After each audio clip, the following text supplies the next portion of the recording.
first movie, he takes his mask off way too often. Hmm. Like, way too often. I understand they hired Andrew Garfield and they want people to know it's Andrew Garfield. Gotta show the moneymaker. Yeah, but like he is Peter Parker, so like he is in most of the movie. So like his face is pretty prominent. Like when he is Spider-Man, he should keep that mask on. Like when he saved that little boy, he took his mask off to reassure him. And I was like, now you have to kill that child. Like you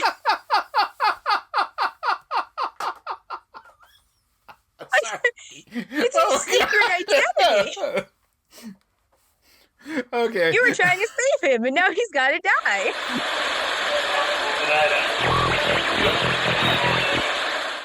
Hey everyone, and welcome back to Another Pass at Another Pass, the podcast. I am Case Aiken, and as I have been for the last 2 years, 2+ years now, I am joined by my co-host, Sam Alisea. Hi. And this is another bonus episode as we walk down memory lane looking at the early days of the show and giving Sam opportunities to talk about all the tasty movies that I snatched up right when we started because I foolishly was like, hey, we should do all the ones that I really wanted to like talk about now. Because I had no idea how long the show was going to go. So. Right. Yeah. No, that's fair.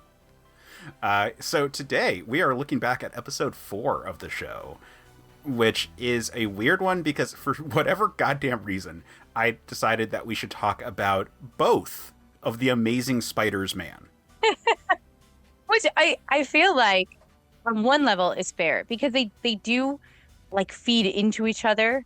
Like the storyline kind of the second movie really does feel like a continuation because you get more of like the subplot with Peter's father. However, there is so much to critique about both of these films separately that they really could have been their own episodes. Oh yeah, and like there was a lot of dumb going on with this one because like so at this point they had announced or we had seen the trailer for Civil War. We were actually like wondering about that in the last episode. So we had seen the trailer for Civil War. We had seen the costume for the new Spider-Man, and we were all excited about that because it looked so good. Like I think people forget how remarkable the Tom Holland like Spider-Man suit looked when he first showed up in Civil War, and like, you know, still has like looked fine, but that like particular costume in terms of being like, oh, we got the eyes that are actually like lenses that change size, like the piping, the extra details were like fine, nothing looked too crazy. You know, it looked all really good. We were like super psyched because the movie hadn't even come out yet. It was like, go fuck yeah, this is great.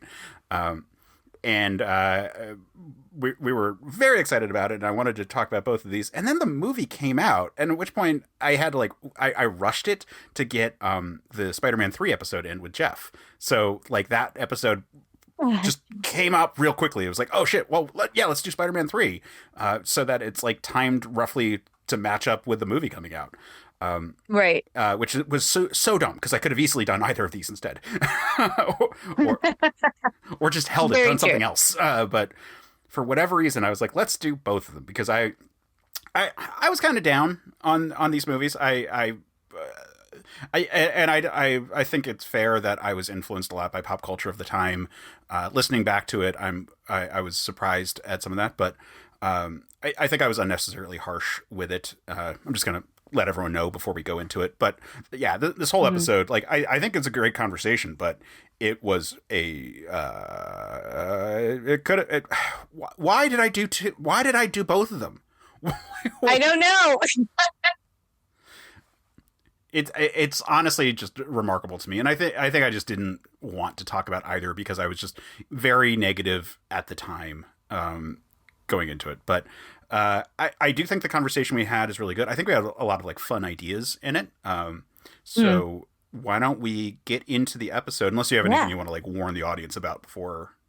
No. I think you've warned them everything, and the sound quality is good on this, y'all. Oh yeah. So heads up for everyone who's been tracking that one. So this one was done in studio, and in fact, I think at this point we were fully moved into the certain POV studio at Addy and J Mike's when they had a house together.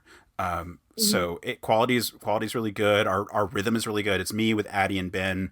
and the flow was really good. For a while, there was like a running tally between Addy and Ben as guests versus Jeff as guests for who would have the most number of appearances, because it was just like neck and neck for a while. And part of that is we recorded a bunch of these pretty back to back. This might have been on the same.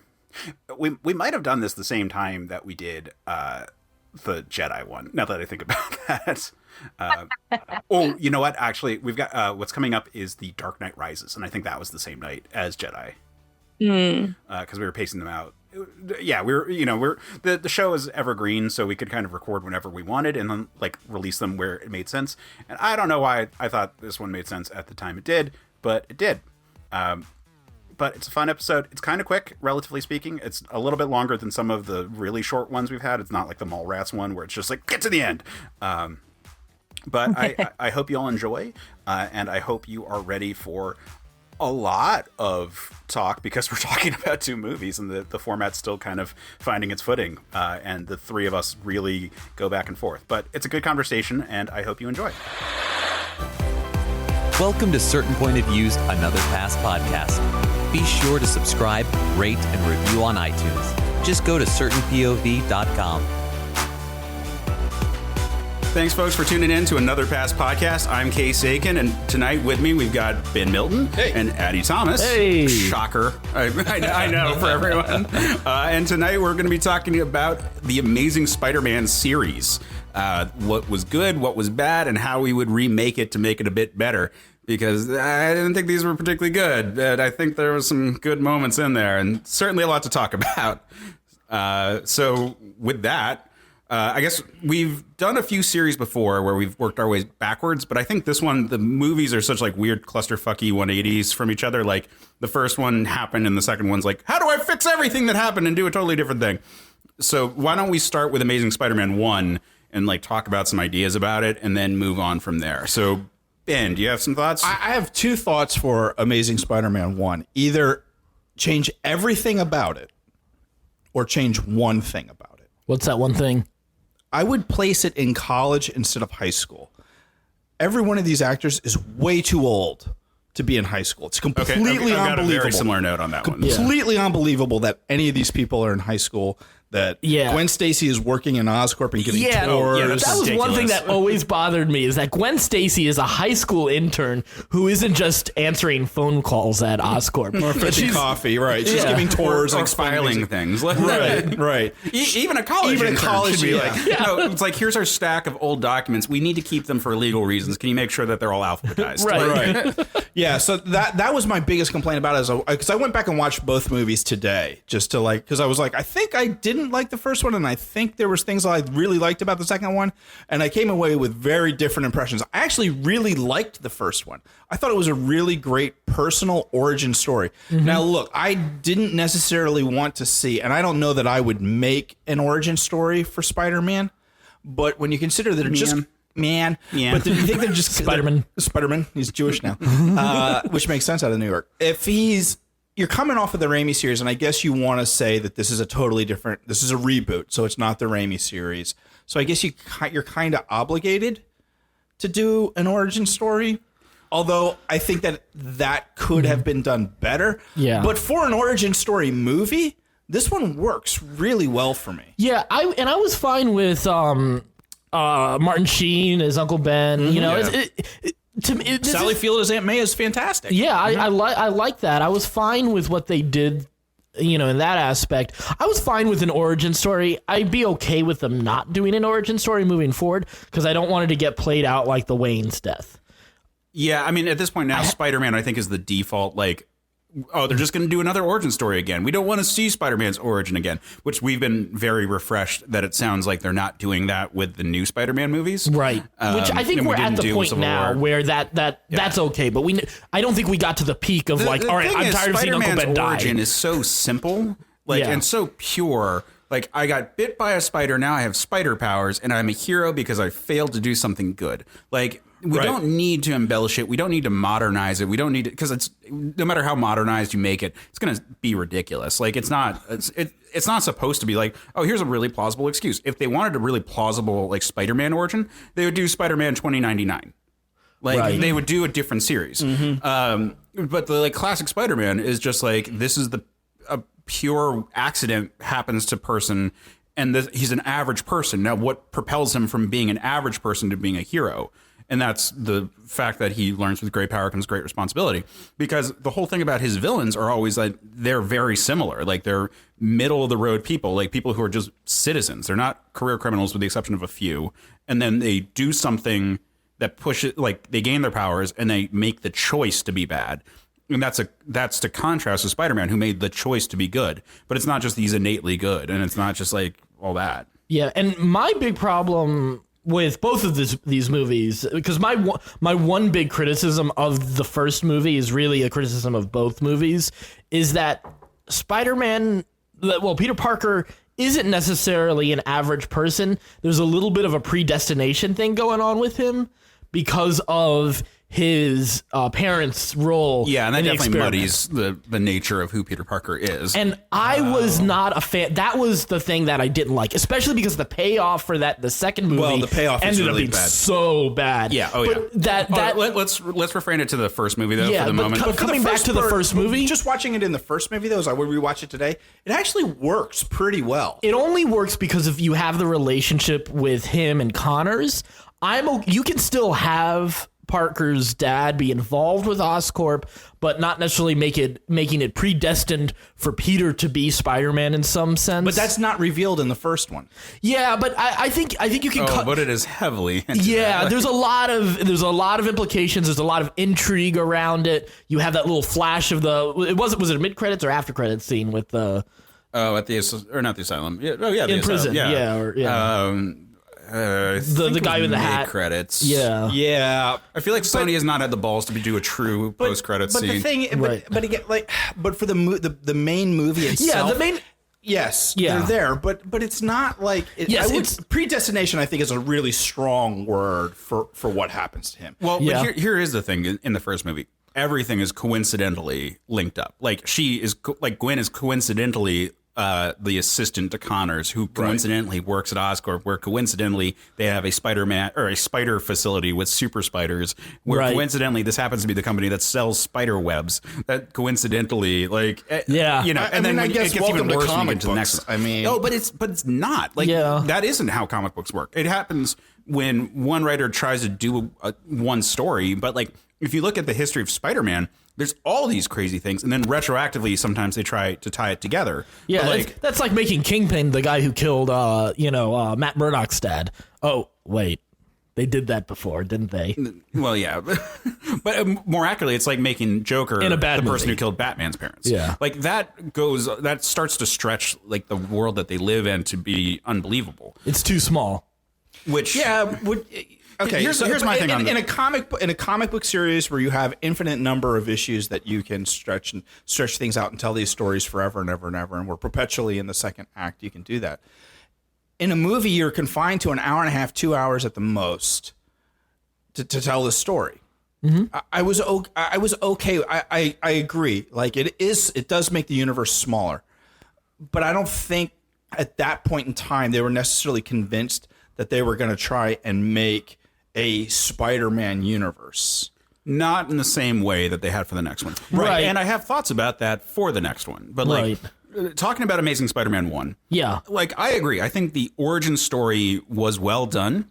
I think it was entirely unnecessary, but I thought it was well done. Yeah. Like the stuff with Uncle Ben was good, and what was a really good detail. I like was Connor's stuff, His too. shift from being a vigilante to being a hero, like coming to understand that vengeance isn't the driving force. That he goes from being Batman to being Superman. Yes. Like taking that up and actually becoming an actual And hero. having Gwen Stacy's dad being sort of the guiding force of that. Yeah, that I thought was helpful really details. good. Yeah. Yeah, I'm with you too, because and that's why I said it's a minor issue for me in the first movie, but I actually really, really like the first Amazing Spider-Man. I don't think I would change.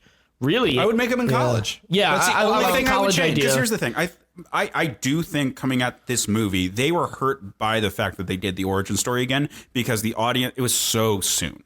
Like we're not, Yeah. I mean, we're not talking about like if this was a standalone movie, but there is context. Like it's not Batman Begins where you had a bunch of really bad movies in between and like a franchise that started and then flopped Yeah, and then had it was like a 8 a years. big year Yeah. gap. Like we're talking about like only a couple years. 3 or 4 years. Yeah, like the stretch of audience time didn't feel like it was necessary. Agreed. So Right. like my thoughts on it, I agree about the college thing. Like I wouldn't mind if Spider-Man was kind of like James Bond, where you could just pick up and do a story about the character and not have to set up here's all of his origin stuff. Yeah. Like you might That have to about like most heroes. most honestly. superheroes generally, but like Spider-Man is up there in terms of how recognizable he is to the average audience, especially after the Raimi movies. And so at that point, you could just have Spider-Man be a character. Right. Like you sure, spend a few minutes to set up like, okay, so here's Aunt May and here is our new iterations of all the characters so that we understand this is the world we're in now. But like everyone understands who those players are. Right. And so I agree. I would do a college story. I've been batting this idea around in my head. Like, do it as a midquel, like for the first Spider-Man movie. Like, don't be explicitly set in that timeline, but kind of the way that Incredible Hulk could be a sequel to the Hulk movie, like the Ang Lee Hulk movie. Like, set this one in college because during the time, or like in the Sam Raimi movie, there's that time jump, and it's not really explicit, but it could be a few years actually, where he kind of becomes Spider-Man and like is off and about and being Spider-Man, and then the Green Goblin shows up, and things are thrown awry. But during that stretch, you could do a story of him in college. Like he could still be living at home, and like there's some issue. Well, you could do. Like, I think they the could problem reference there, because like- they did his senior year in high school. You could easily change that to his senior year in college. Yeah, but then you also have so one of the things I find really good about this movie was the relationship and the chemistry with him and Gwen Stacy. Mm-hmm. If you try to set it in Sam Raimi's timeline, you technically can't because Gwen Stacy is in Spidey 3. And what's going on with Mary Jane? What's going on with Harry? I wouldn't really like hold it too hard to it, except we're right now just like dissecting this movie and what's good and bad about it. Right. Like if we're kind of trying to repitch it from a starting point, like this movie came about because they tried to get the Raimi movie to have a fourth movie, and it didn't really come together because they couldn't pay them enough money. / they were worried that like it was now tainted, and like how is it going to go? And eventually it like started to stall out, and finally they had to like whip it together really quickly. Otherwise they would lose the rights. So the question is like, how far back do we want to go right now? Do we want to be like, all right, so my pitch exactly. would be like, This is what I said. I would either completely redo this story completely from scratch, nuts and bolts up, casting, story, the whole 9 yards. Yeah. Or I would change one thing. And I don't think you need. I personally don't think you need to like burn everything down and rebuild. I mean, yes, there's some issues with like Andrew Garfield is definitely way too old to be a high schooler. I agree. So is Gwen Stacy. Yes, yeah. well, all right, let's say we set it in college. You could theoretically cut out the origin story. I like it, but it doesn't need to be. It could be flashbacks. You could here's do my it in thought flashbacks. Actually, for it is, what if the movie opened with the funeral for Uncle Ben? Right. And then the movie follows his initial period of time as Spider-Man, which we didn't really get in the Raimi movies. So it's like Spider-Man Year One. Yeah, basically.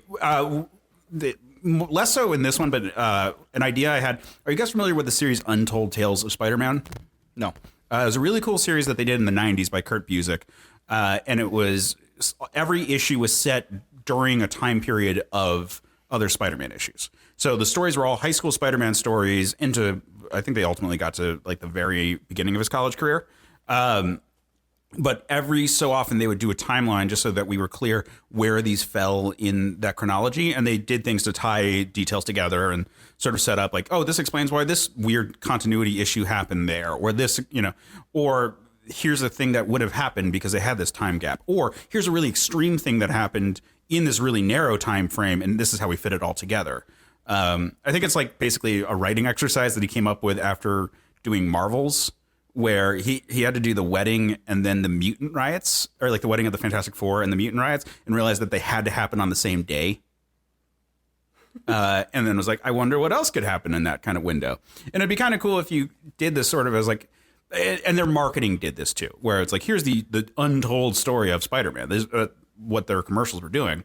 Like, tell the story of Peter Parker going from like, my uncle just died, I'm so angry, to being Spider-Man, because in the Raimi movie they just jump into him being Spider-Man. Right. Like he would. he was the human spider before that. Like, Right. and it doesn't have to be the Raimi verse. Like you can divorce yourself from that, but this is a Spider-Man story from the time where Spider-Man is fresh off of his uncle's death before he's truly come into his own as a hero. And you could do that story. You could do him as a freshman in college who just lost his father figure. Like his professor could be Connors. He like warms up to Connors, finds out about like stuff going on with Connors in a separate thing. But that's a natural relationship right there. Like they were setting that up in the Raimi series to be like Kirk Connors was his teacher, His professor. Yeah, and that was that was really implied, and that's why I think they went with Lizard, because they'd been working on scripts before that for Lizard, and spend some time with him. Like they wanted him to be like, here's a new surrogate father figure, and then he betrays you to become like a monster. Like you could have worked with that. Like you could really develop that period, but have it be not an accidental connection. Like have it be like he is now hurting. He is looking for a father figure, and this professor right here like shines to him because he is a smart kid, and like that, he's teacher's favorite student, and is also in his own way hurting because he's like without his arm, and he's like has these like emotional problems as a result of that. Maybe some kind of PTSD. That could have been a thing. Like in this modern era, like talking about like a post like war on terror kind of thing, like someone who like went off to active duty and came back. And that's missing a limb. Yeah, like I think that was his shtick. Like he like was in World War II and like lost his limb. Or was that the Korea. original story of? Like I mean, it was the Lizard. It was definitely a war injury. Was it? I don't know that I ever knew how he had lost because his they had arm. to retcon that detail. But like all the '60s characters, it was just like World War II was fresh, and so was Korea. Right. Like that, like Ben Grimm was like a fighter pilot. In a like they all just like went to generic colleges and had these kind of interactions. Like Captain America wasn't that far out of time. He was just someone who was like the leader of their people. Now it was like what was it, like 10 years out or even? Yeah, that? I mean that's why it was cool to have a hero like Reed Richards with like gray hair. Like he was just like, oh yeah, he's a vet. Cool. Like it might have been Korea and then it might have been shifted to Vietnam, but like I guess I never knew the actual story of how Kirk Connors lost his arm. I don't think I've ever seen anybody even mention it. It was just like, and he doesn't. He have definitely an arm. lost it. Yeah, and I'm like 90% certain that it was a war wound initially, and they probably have done different versions. They may have done different versions between the first couple of issues. How about this as an idea? How about sort of the movie kind of from Kirk Connors' standpoint? Him like starting the movie with him losing the arm and seeing him lose the arm and going through that journey with him of the PTSD and the trauma and being this brilliant scientist, kind of a Stephen Strange-esque story of I can't do the thing that I've been so great at because now I'm half of a man with this missing arm. That could actually be a fairly interesting Spider-Man story. Okay, yeah, I mean, because we already know the origin of Spider-Man. We already know the history of Spider-Man. We already know that Peter Parker chooses to become the hero. We don't, like you said, we don't need to see that again. Right. But what if you did a Spider-Man or a Spider-Verse told from the perspective of the villains? That's what I was kind of excited about with some of their ideas for their expanded universe. You know, the idea of a Venom movie, to finally see from the perspective of a villain rather than from a hero. I always thought a Superman movie would be interesting from Lex Luthor's perspective as the protagonist and Superman as the antagonist instead. But actually coming back to Connors real quick, he was in the U.S. Army. He was a surgeon who lost it. Thank you, Internet. In a wartime blast. So, yay! There you go. Yeah, no, that makes sense. Pretty it set makes on totally that, sense. But yeah, I mean, and you could totally do that with Iraq. Right. Yeah, like exactly. That, and make it and modernize it and make it interesting and relatable. And maybe has a weird relation with how science works now because like his or was exposed like whatever. was exposed to some weird cutting edge science while he was over fighting. I like the idea of him being embittered because that actually sets up a better reason for him to hate and to lash out, especially when he's given these like lizard regenerative powers. Yeah, I mean, I think that's part of the problem. Like, lizards aren't necessarily like I have a lizard at home. It's not really an aggressive animal. Yeah, like the thing is like the lizard that they present in this movie he just becomes all of a sudden, I need to make everyone lizards because reasons. And then they don't like really do much good with that. Like they have that scene where he like infects a couple of like cops. Yeah. And then we never cut back to them. Like that would have been a great, like they've started to transform and attack people. Right. Like we don't even get that, which would have been that's such a cliche, but still perfectly like supervillain kind of thing to do. When the reality is they're in New York and it's cool at night, they probably just like tried to find some heating lamps and just hung out for a while and waited for crickets. Because that's what lizards do. They're hanging out with Mothman near some light bulbs. Just hanging out underneath a street light, like shivering, eyes barely able to stay awake. Not to steal plots, but like you could do stuff like, say, like the things that they did with Man-Bat in the animated series, like on Leather Wings, where he's like starting to have the transformation, but it's not permanent, and he just has this compulsion to like finish it and like come to his final form, and he's like stealing stuff that's like chemicals related to that. Like, again, that's straight up stealing the plot of a Batman episode, but like it's a good one. Like it works, and it makes sense. Yeah, like and it makes sense for this character. Yeah. You know, to be like, oh, I have my arm back. And I like, especially if he starts off like just having his arm back and isn't the full lizard, and he's like starts doing things related to like keeping his arm because he can feel, or like he actually sees evidence of it like starting to atrophy. Yeah, atrophy. Like something like that would lead to him like doing more and more extreme versions of whatever drug he takes, and that finally turns him. Desperate to say to become a full human again. Like if he views himself as half of a man, he's not really a full man anymore because he's lost his arm. So his machismo is injured and his ego is injured. And so he gets his arm back and he feels like a whole human being again. But then he's seeing it decay and atrophy. And so he goes out and commits these crimes and these atrocities. No, he doesn't. No. He goes from, I got my arm back. And so he goes to stop the guy from Oscorp from testing it out on VA at the VA. Oh right, and attacks everybody and changes on the bridge and attacks everybody on the bridge. Right. I would have liked some transformations because think about this one. What if he had those PTSD flashbacks every time his arm withered away?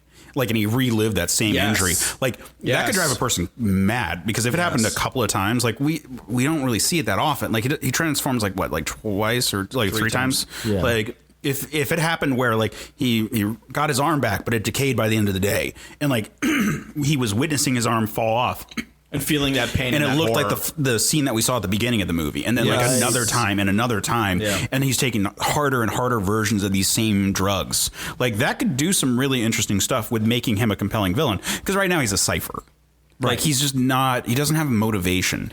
Like we get cool scenes, like that fight scene in the library with Stan Lee as a cameo. One of the best Stan Lee cameos ever. Great scene. Like they do good stuff with all their characters. Like there's nice little moments there with some good action scenes. Like and the physicality of that fight scene is fun too. Like the physics are generally pretty good. Like the web slinging is great in that movie.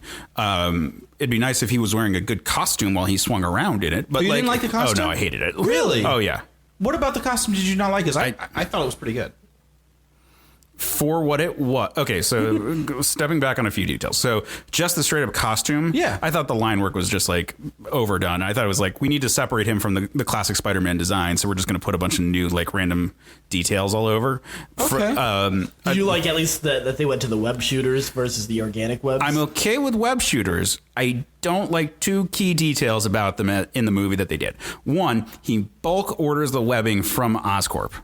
Where you're like, how does Oscorp and the FBI not just automatically know who Spider-Man is? Because he's the only civilian for this like commercially developed like aircraft carrier safety thing. It's like look, if your ship's about to, or your plane's about to fly off the ship, like you can web it, and if someone's falling from, like, fire departments can use it.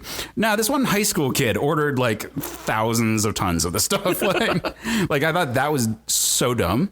I hated the fact that there were like muzzle flashes when he fired it off. Oh, you didn't? I thought that was so dumb. It was like, let's make this look like badass and cool, but it's a web shooter. Like it's supposed to be kind of creepy and like a little like there's so many elements. There's so many elements of like, let's make Spider-Man cool. Like that's why he's a skateboarder and he like has to go thrash to like let off some steam. That was like, it's like we're making him Edward Cullen and we're gonna go with someone who looks like kind of that moody bad boy-ish. And he doesn't feel like a nerd, and he doesn't feel like a wallflower. That weird and he doesn't nervous feel like really like someone who's out Like, he doesn't even feel antisocial. Like, I don't know if I go that far, but yeah, he's a little too cool. He's not. And he's a little quippy. He is in the second movie. In the first movie, I disagree No, with I'm you not on talking that. about Spider-Man. Like, and sure, he comes out... Like, Spider-Man should be the key for him coming out of his shell. Like, I don't need him to be like a bookworm, complete nerd, like stereotype of a nerd from the 50s, but he doesn't have... Like, he doesn't feel like a modern nerd that needs to come out of his shell. Well, like, he's definitely a loner. He's a loner. Yeah, I think they turned... I think they But he took feels confident in that lonerness. Most definitely, because True. he faces And that's part of the problem. Flash in his very first scene. He fights Flash in his very first. Gets yeah, he his ass still beat by has the Flash. spirit. Yeah. But I thought that was a refreshing twist on Spider-Man after the syrupy, goofy interpretation of Peter Parker. Yeah, I'm not saying like let's just do Maguire. Like, I really didn't like Maguire as Spider-Man. I didn't think he was good. I didn't like that iteration of Spider-Man. Really? No. Especially by the third movie. The first movie, I thought it was okay. It was much. Which part are we going to get into right now? Here's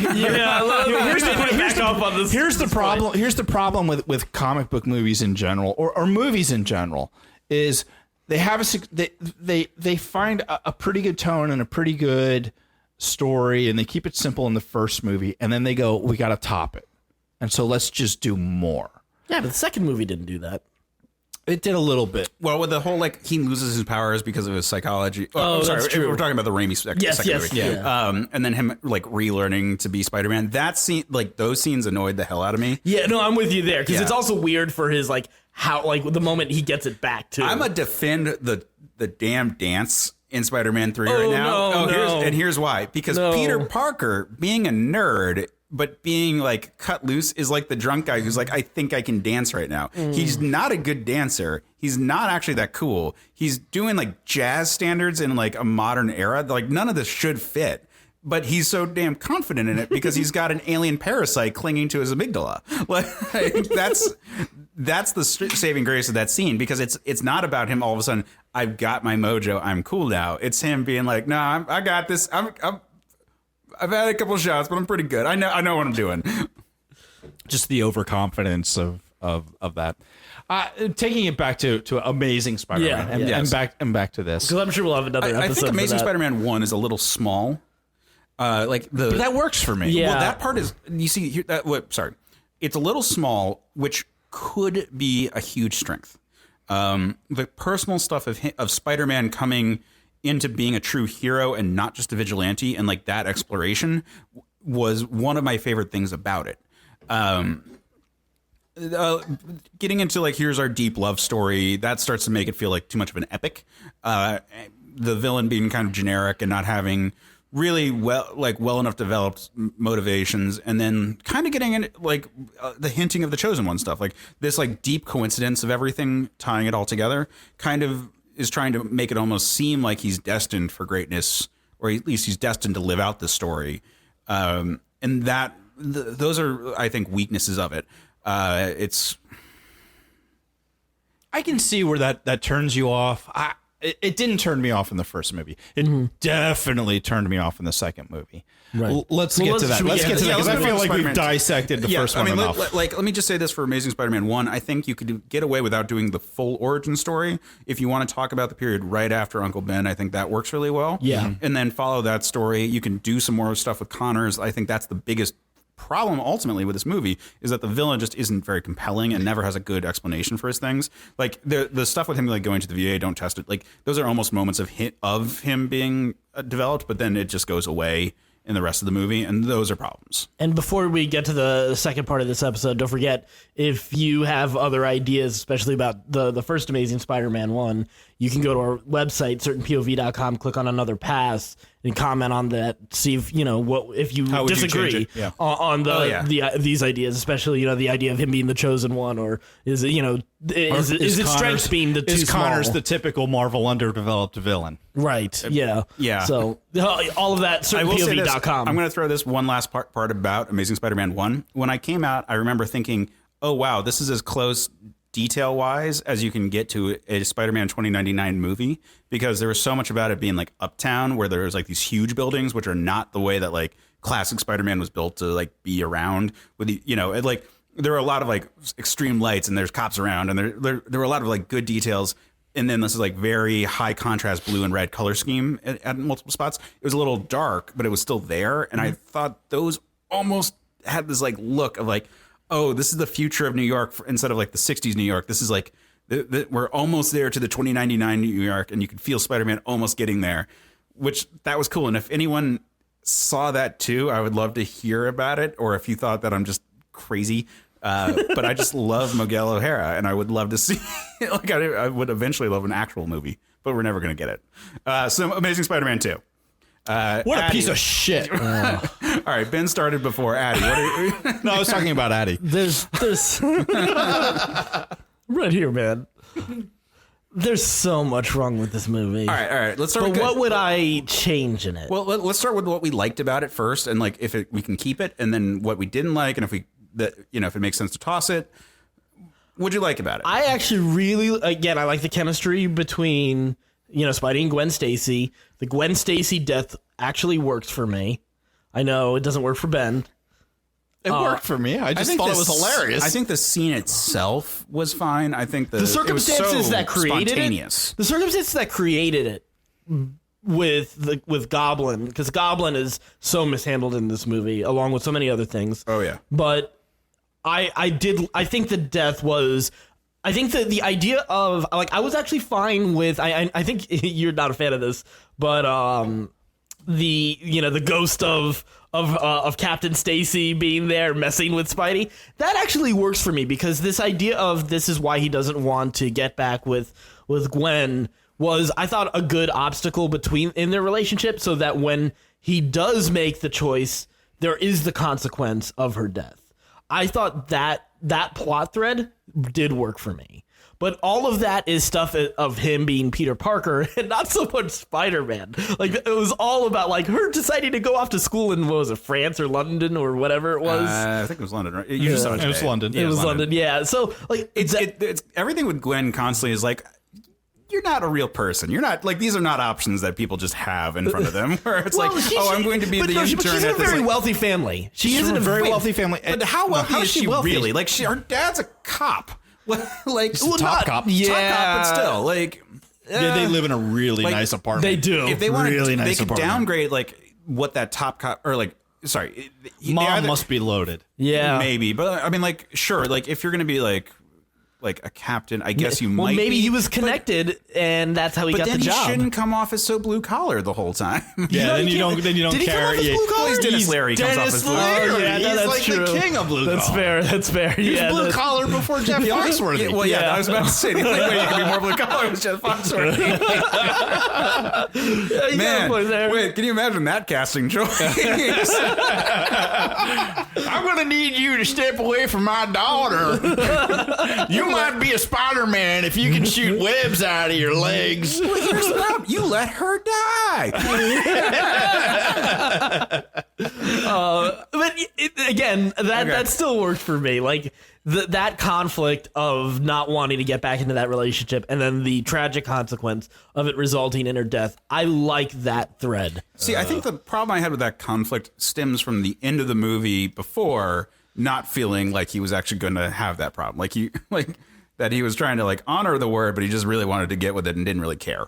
Like that was how the end of the movie felt, or the previous movie. And I think the continuity between the two movies is sort of the problem. The fact that it is the sequel and they try to tie in these plot threads makes the fact that this movie is a complete 180 from the previous one. Like everything that's good about this movie is the exact opposite things from the previous one, and everything that's bad about it generally are the opposite things, plus some shared bad. Yeah, like for example, like I love the costume in it. I thought it was really, really well. Like it looked great. It was like the best classic Spider-Man costume. I mean, yeah, sure. With the Civil War one, it's there's all these like great details, and we gushed about it on certain POV for quite a bit of time, just about like, oh, this is such a great like Marvel Universe version of this costume. But Amazing Spider-Man 2, it really looked like the costume from the comics. Like it was without really any compromises. It was just those details, and that I thought was great. I thought the fight in Times Square looked amazing. I think the reasons for it were horrible, but the fight itself was really cool. The effects were good. Yeah, like the later fight. Yeah, when he fights when Electro, generally, it's pretty looks good. cool. And The effects in both of these movies are actually very good. I would say it's a stronger point for The 2. second, yeah. Like 2, they really threw their money into it. The first one, they were like, get this out the door. Right. But it still looks really good. It does, but there It's is something more- that's there's more kind of wow- inventive. There's more of a wow factor in the second one. exactly. There's more of a wow factor. Yeah. But the lizard, they do a really good job with the lizard. Didn't like his look. I didn't like the way he looked, but the effects were good. I don't think so. Watch it again, I my thought friend. his skin looked really kind of not consistent. Like I thought the textures sort of were messy throughout. I thought it looked pretty good today when I watched it. When the last time when I saw for what how old is it? Not that old. It was like 2013. because that came out the same year as Avengers, right? The first Avengers, right? Yeah. So it's 3 years old. No, the first Avengers movie. Well, Yeah. you just said 2013. Yeah. It's 2016. It's earlier than. It's got to be earlier than 2013. When did Dark Knight Rises come out? That was the same summer. summer. Look it up. You got a computer right in Oh, front of come you. on, man. There's You guys no got way it's phones, only too. 3 years Was it old. 2012? Like it can't be. I think it's would- 2012. It might have been 20. No, it's not 2010. It was definitely 2012 at earliest. It looks good. 12. It was 12. Okay, summer good. Summer 12. Okay. It looks good. It looks good. I'm telling you, it Yeah. looks good. I think the first one they fine get with away the with a effects lot of on the effects. Lizard. well, they do a lot of great use of shadow. Yeah, I was about to say Yeah. they do a lot of stuff at night, whereas the second or Amazing Spider-Man 2, their night scenes are all really well lit. Like it's Times Square and there's like There's tons of neon and So there's the, tons the of night light. component doesn't play into it. Like you can use shadow and darkness to make up for bad CGI. That's what they did with like the Ang Lee Hulk movie. They spent like the first half of it I mean, to be being honest, darkness so that the first time he comes out into the light, you're like, okay, I'm ready for it at this point. Yeah, I mean, but who wants to see Spider-Man fight Electro at noon? You know, like that's just kind of Right, yeah, it's kind of boring. No, the visuals definitely are more spectacular, if I can use that word. In this Spider-Man, Not amazing? No, but they're spectacular in the second Spider-Man. You might say superior, but I might, but the story is so awful. definitely not Yeah. sensational. No, it is anti-sensational. It is the worst. It is such a bad movie. Yeah. top It gets- to bottom. Electro It gets caught up in a web of. I love where you're going with this. I really do. I'm so proud of you right now. And the I'm trying to only think of Bitsy every Spider Spider-Man thing, spinoff right now. I sat down and this afternoon as I watched this, and I tried to think of what I would keep out of this movie, and there's only one thing: the casting. Other than that, I would scrap this entire movie. It's just total garbage, top to bottom. The love story is garbage. The Electro story doesn't make any damn sense, Electro and it's story's just awful. completely ridiculous. The Osborn stuff I thought was dumb. Although one Yeah. thing that came out of it is, you know who would actually make a really good Peter Parker? Dane DeHaan, who plays Harry Yes. Osborn. Like he actually would be a very good Peter Parker. He basically think plays so? evil Peter Parker in Chronicle.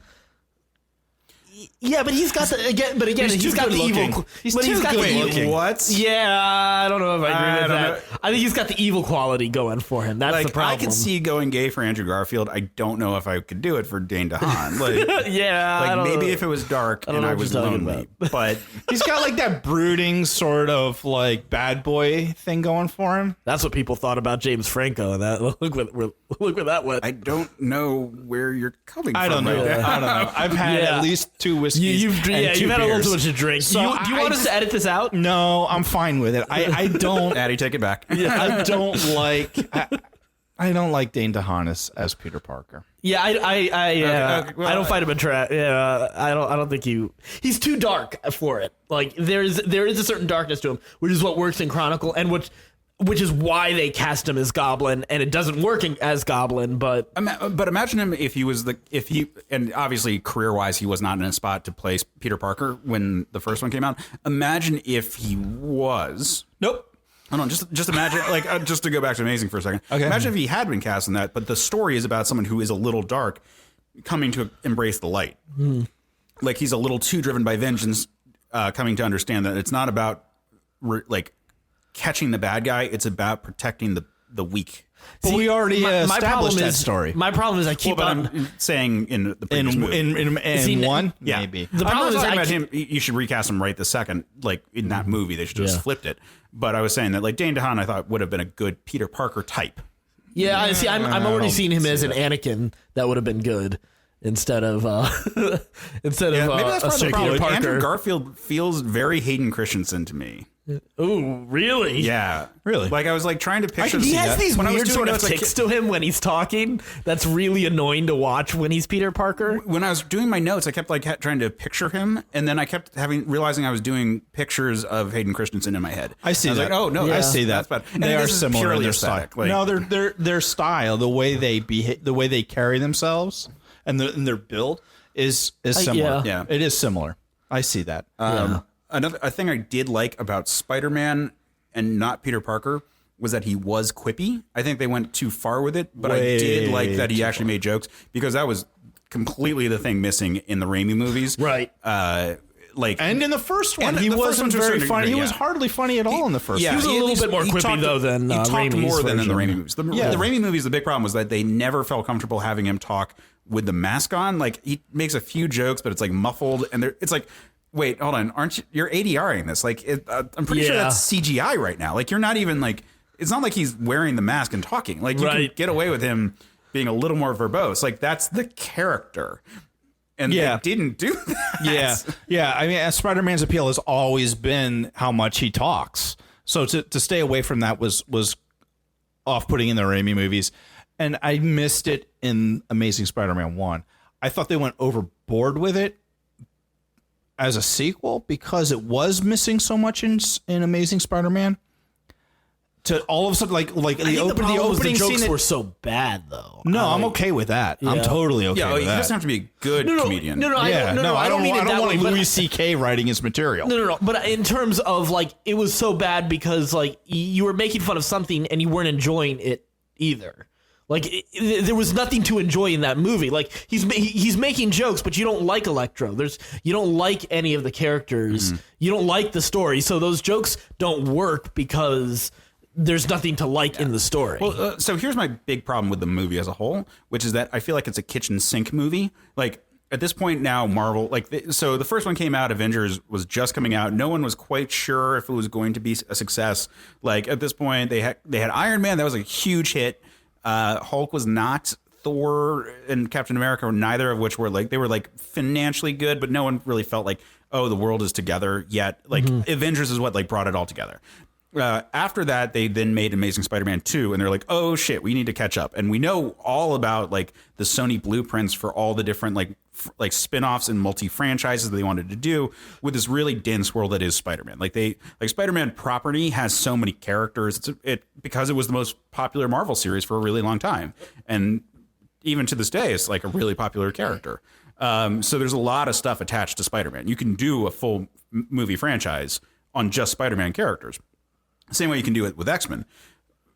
And they got over ambitious. They were like, let's throw everything in there and get it in. So we're gonna do the exact costume, and that's cool. But they were like, okay, it worked for Iron Man. Let's do the exact costume. And we're gonna do quips, and we're gonna have a lot of villains out there. We're even gonna do the death of Gwen Stacy scene. Everyone loved that scene. It was a big emotional scene. We'll do it.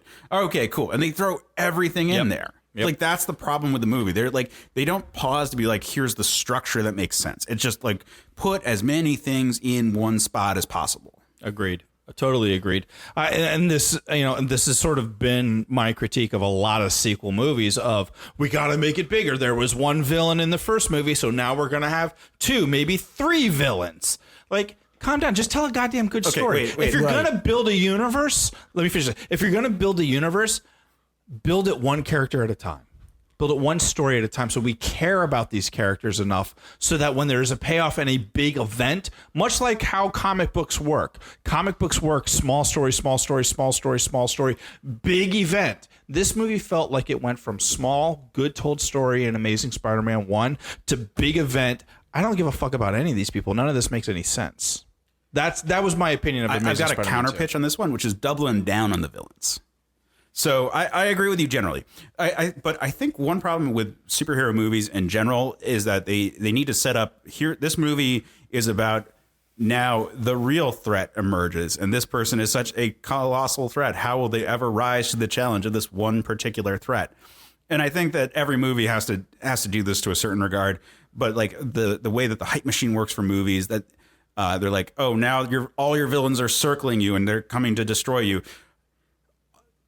What would be really interesting is if they did a movie where like they just doubled down on Spider-Man existing in the comic book Spider-Man world, where there's supervillains everywhere. And they kind of do that to a certain degree.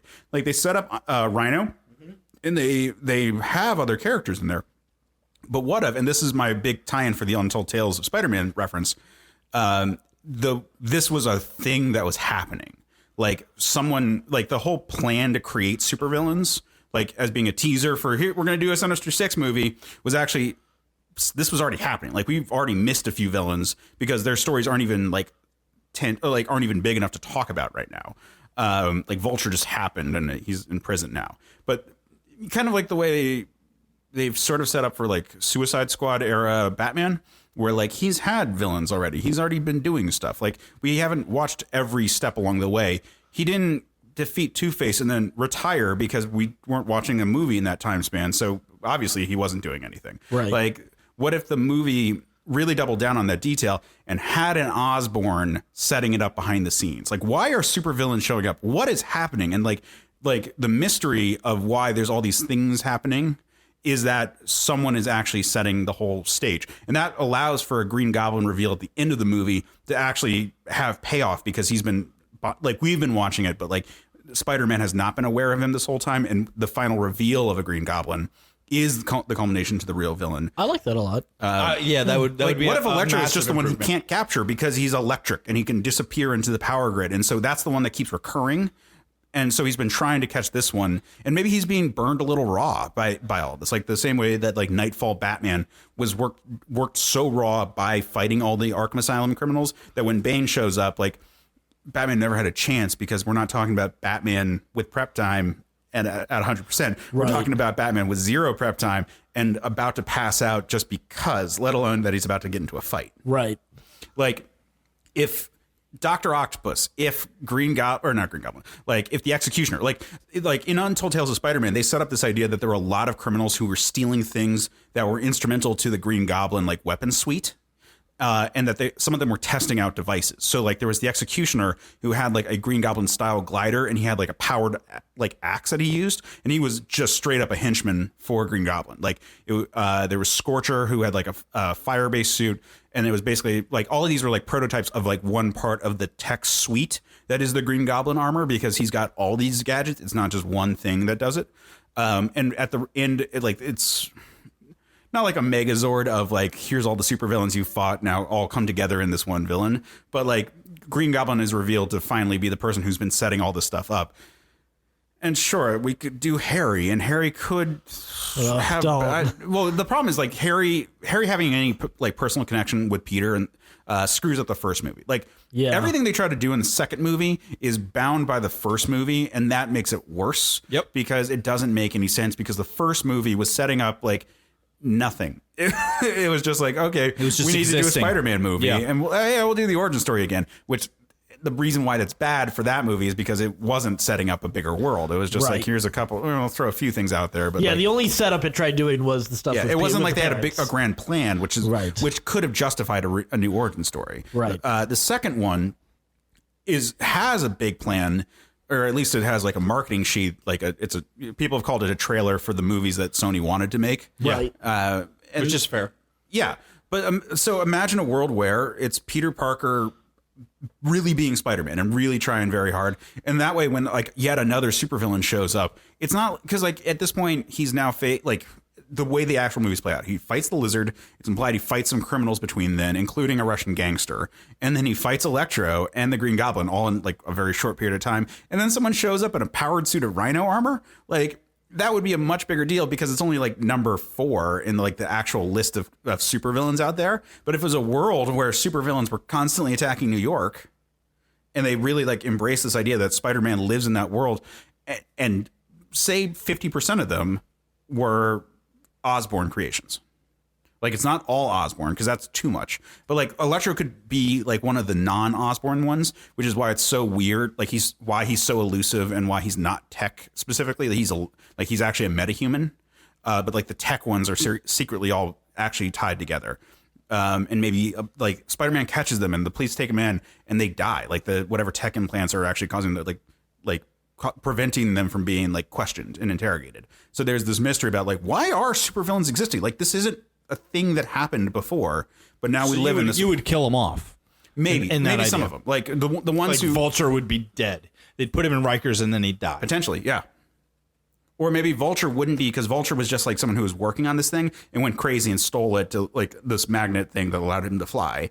But that technology was then the weapon was stolen, or like the wing prototype, or like whatever the harness was taken, and like that became the basis for like the gyroscope in the Goblin. Yeah.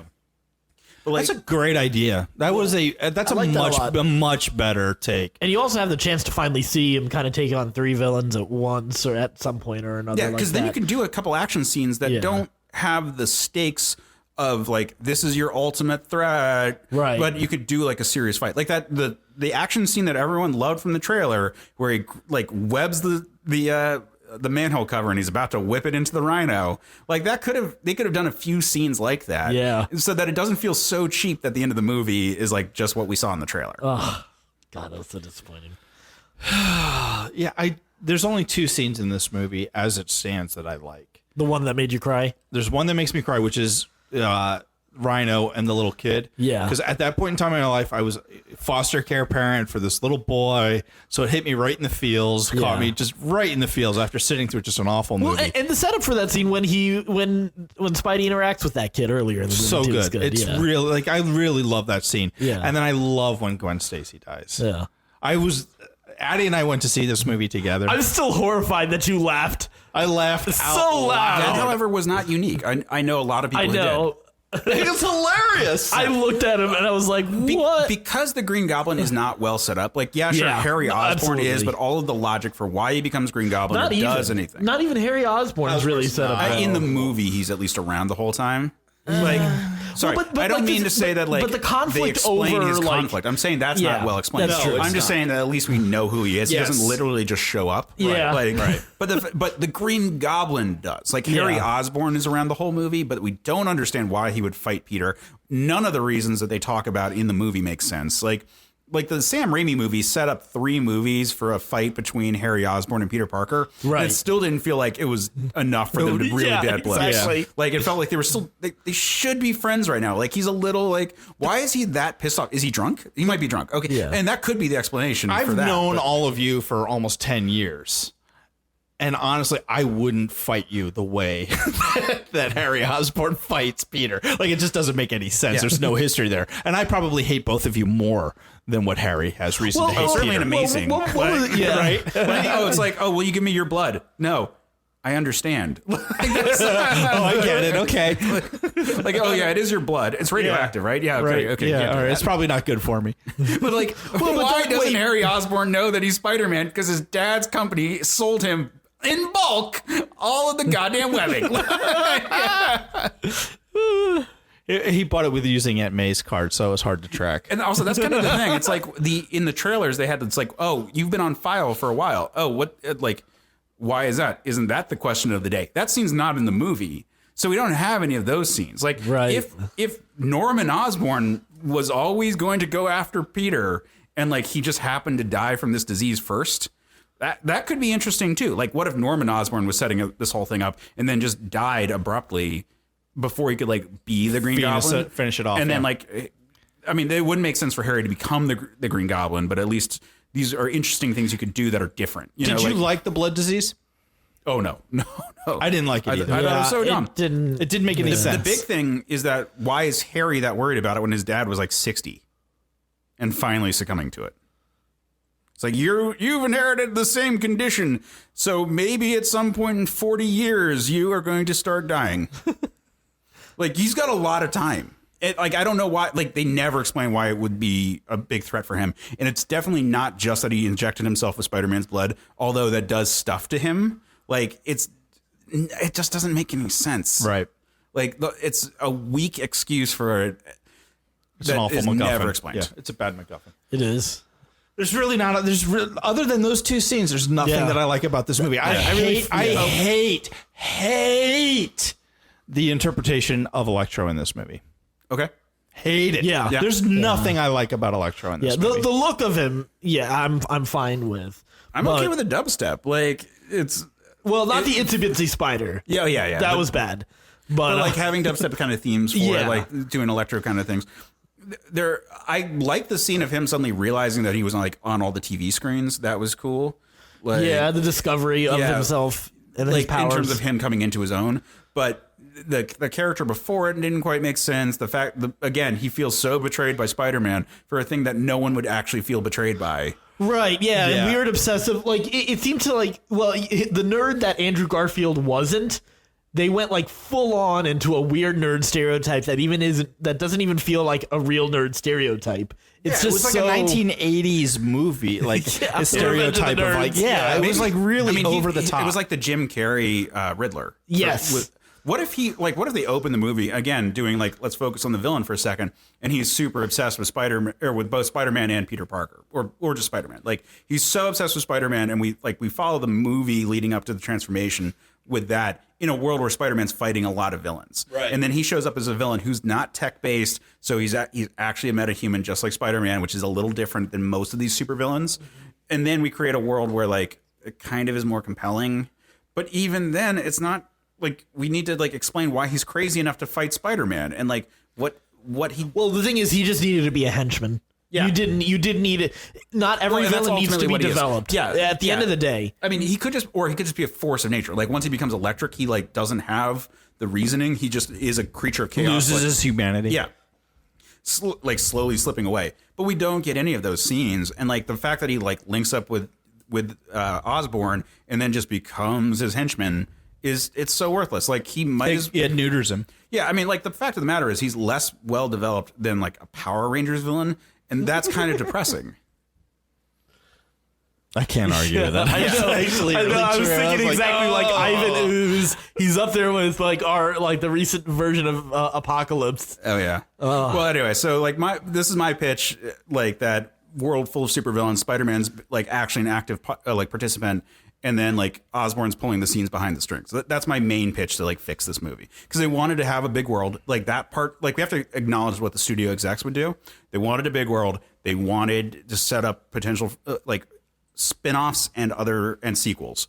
So all of these had to be like dropped in there, but instead of like disparate scenes to like put those in. What if you had the Sinister Six actually form in this movie, like right at the beginning? You know, sort of these guys that are criminals, they're low level criminals, and they form a Sinister Six. They get access to tech, but they don't have any leadership. So that the end of the movie is them failing, but then getting the leadership of the Green Goblin to set up for future, for a future movie. That's not a bad idea either. Yeah. My approach for it would be that you would again tell the story from the direction of Electro.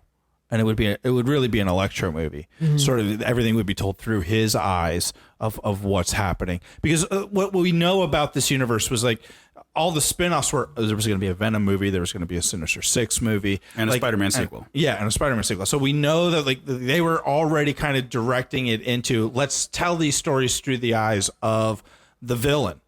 And I think I would have started. I actually would have started this movie there and I would have just made it just an Electro movie.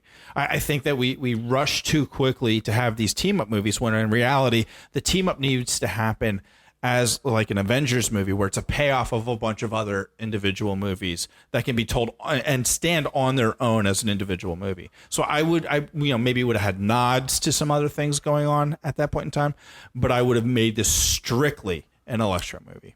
All right, guys, thank you for listening. If you have any thoughts about either Amazing Spider-Man 1 or 2, please feel free to put them in the comments. Ben, Addy, thank you for chiming in on these two. Ben, especially thank you for slogging through Spider-Man 1 and 2 today. Next time, guys, we're going to be talking about Highlander 2. And until next time, stay scruffy, my Nerf herders. Thanks for listening to Certain Point of View's Another Pass podcast. Don't miss an episode. Just subscribe and review the show on iTunes. Just go to certainpov.com.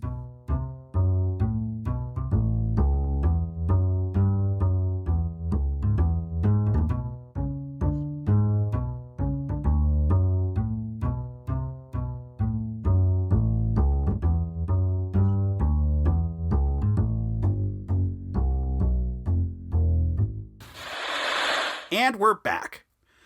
All right, so yeah,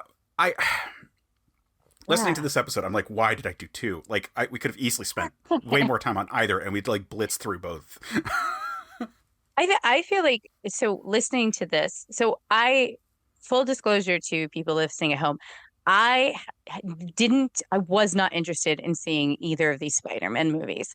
And like they said, like during the episode, it wasn't a lot of time, between, the Raimi Superman, oh my gosh, Spider-Man and this.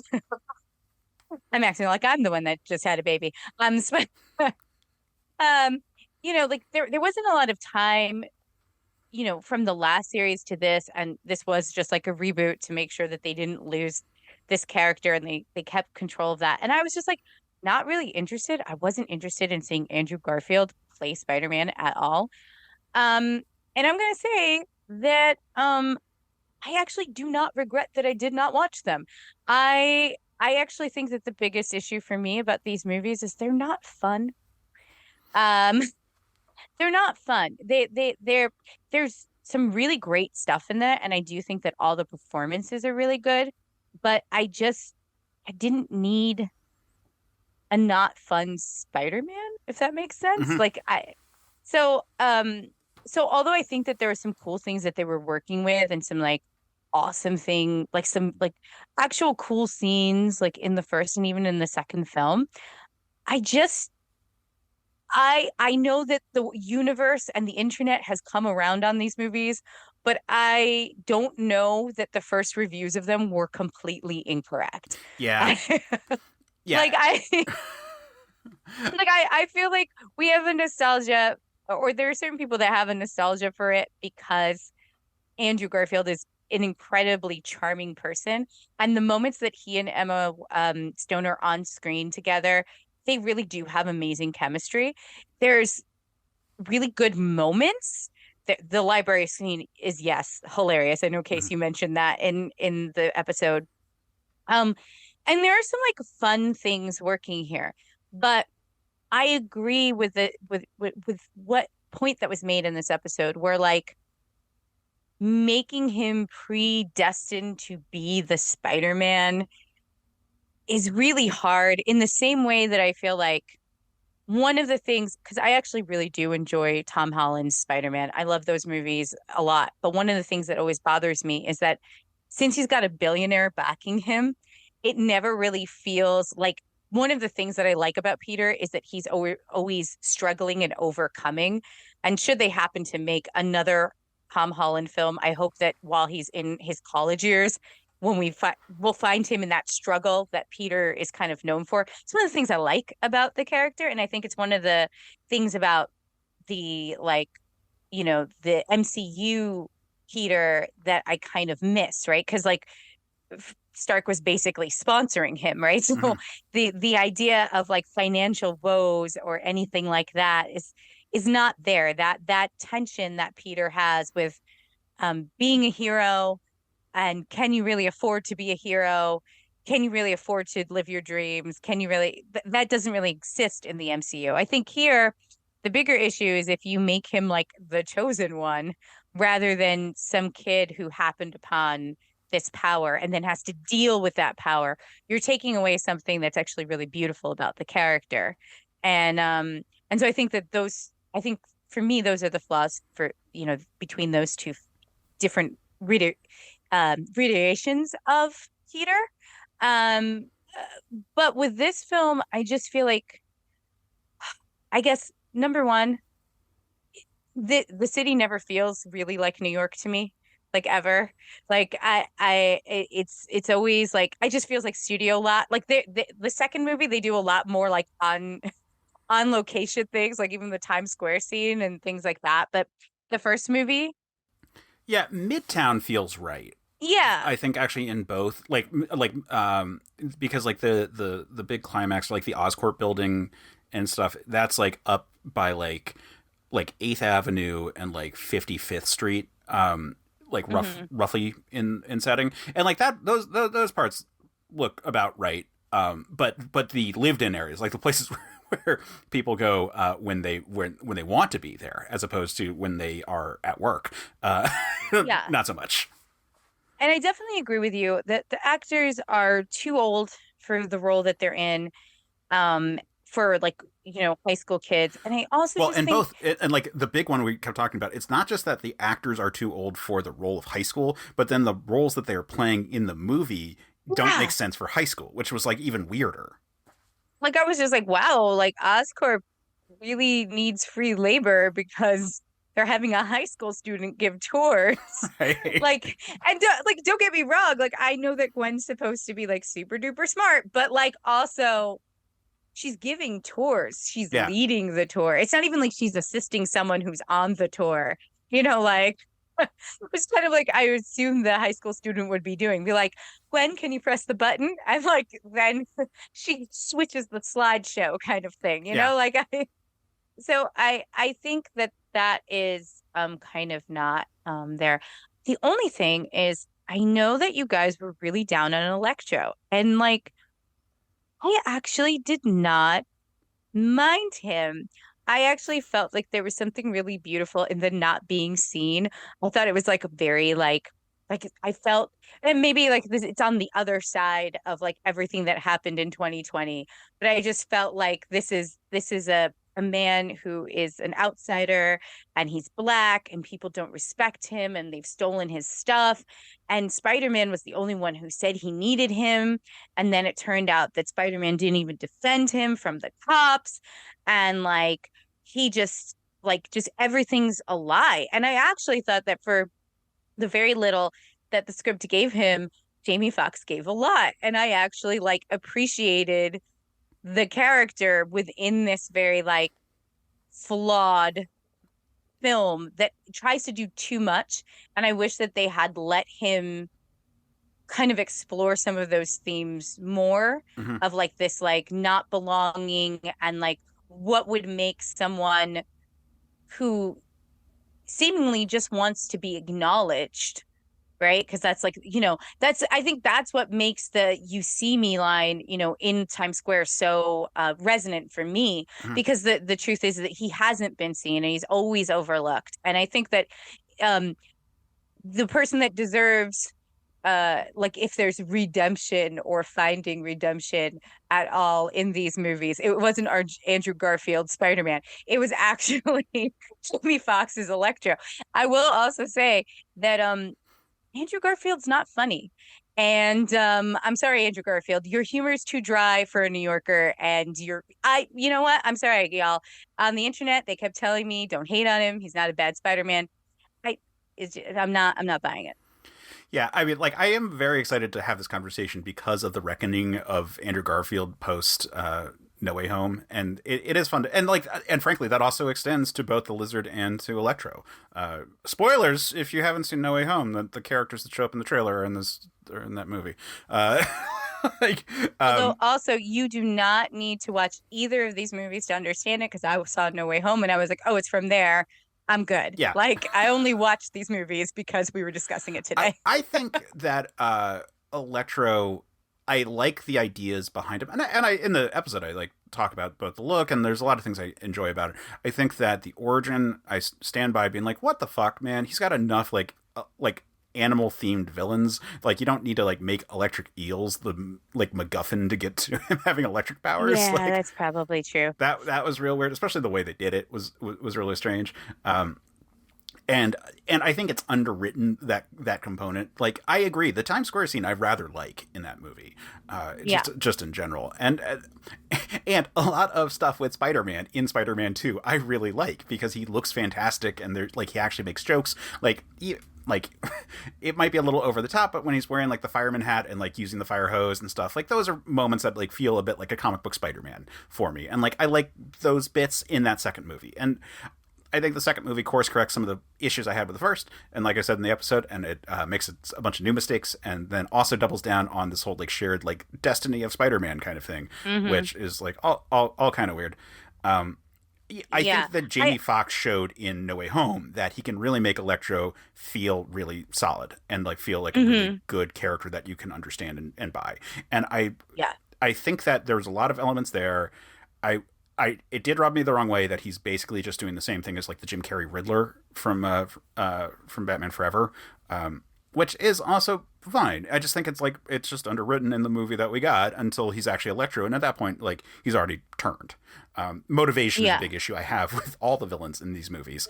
Like there's something to be said for that. The Sam Raimi villains are all like person who is manipulated by whatever their source of power is to go crazy and whatnot. Like there's the goblin gas, and then there's the arms control, Doc Ock, and then Sandman, lesser degree, but he's also arguably less of a villain. And then Venom is controlled by the symbiote into this like rage thing. The three primary antagonists of those three movies are person who is being given power and controlled at the same time, versus then in these movies, why? Like I will listen. Like the Goblin is so poorly handled, and the design is possibly the worst once you get to the end, which is just like, honestly, at this point, like, I know that well, clearly a lot of the people on this last episode liked watching Gwen die, but I will say that the movie could have ended. There's also a difference between enjoying that they did the scene from the comic versus being like, I want her dead. Fair enough. Yes, very true. But I will say that you could have ended it after you defeated Electro and like just saved some of that other stuff for the end, for another movie, like, and kept things going. And that's not to say that. So I thought the moment was interesting. And I thought that having him like have that struggle and come back and blah, blah, blah comics. But like, I kind of always hate when they kill women. Yeah. I always do. And especially if it's just like to motivate someone to be a better person, like it just a better hero. Like I almost wish they had just let her go to London and he had decided that New York was where he needed to be. Because I just hate that. But it was clearly part of the whole vision for the two movies, because this precursor that she was going to die happens in the first film, because her father specifically makes this request of Peter to get away from her because it might end, people that are close to him are going to get hurt. And we see the ghost of Dennis Leary all throughout the second film. Just haunting Andrew Garfield. So we know that it's going to happen. We know that it could happen, and it most likely is going to happen. And, I do think that talking about Peter's grief and watching him kind of like put down the webs and not do this anymore is kind of nice. That end is batshit crazy. Okay, first of all, and I just want to say this. I've lived in New York all my life. If shit is going down, New Yorkers don't wait to find out if that's going to get worse. We are not standing behind barricades watching it. Yes, occasionally people will pull out their phones and record. But in general, if bullets are flying, people are not just standing there like it's a fucking parade. Okay? And like, this is the end. Like the end of the movie. The Rhino is out there, full suit. It's actually really coolly designed. And he's shooting, hitting the cops or shooting at each other. No one's going for cover. No one's running. They're standing there behind those metal barricades that are open that you see like on like the Thanksgiving Day parade.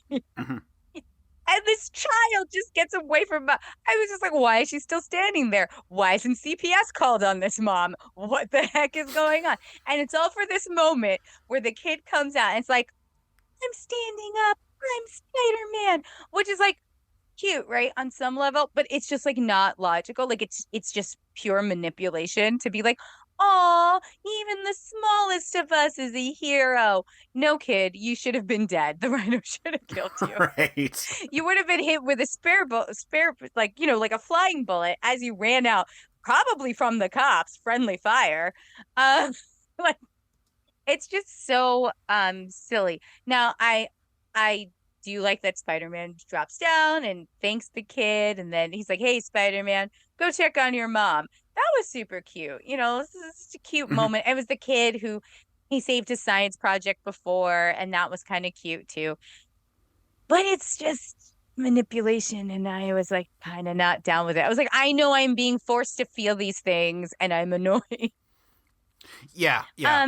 Yeah, yeah, Yeah, man, just like looking at these two movies, it's yeah, I I wish that I had spent more time with both of these and done a full episode on each yeah, because I think that we raised really good points, but we were just like, here's the change I would make, as opposed to like really kind of like talking through the structure, which certainly happens sometimes on movies where we have a harder time yeah, like fully articulating it, especially if it's more of a bare bones one, or if it's like from the foundation kind of one, or if it's one where it's like, here's the simple change by itself, like reverse these yeah, scenes or do whatever.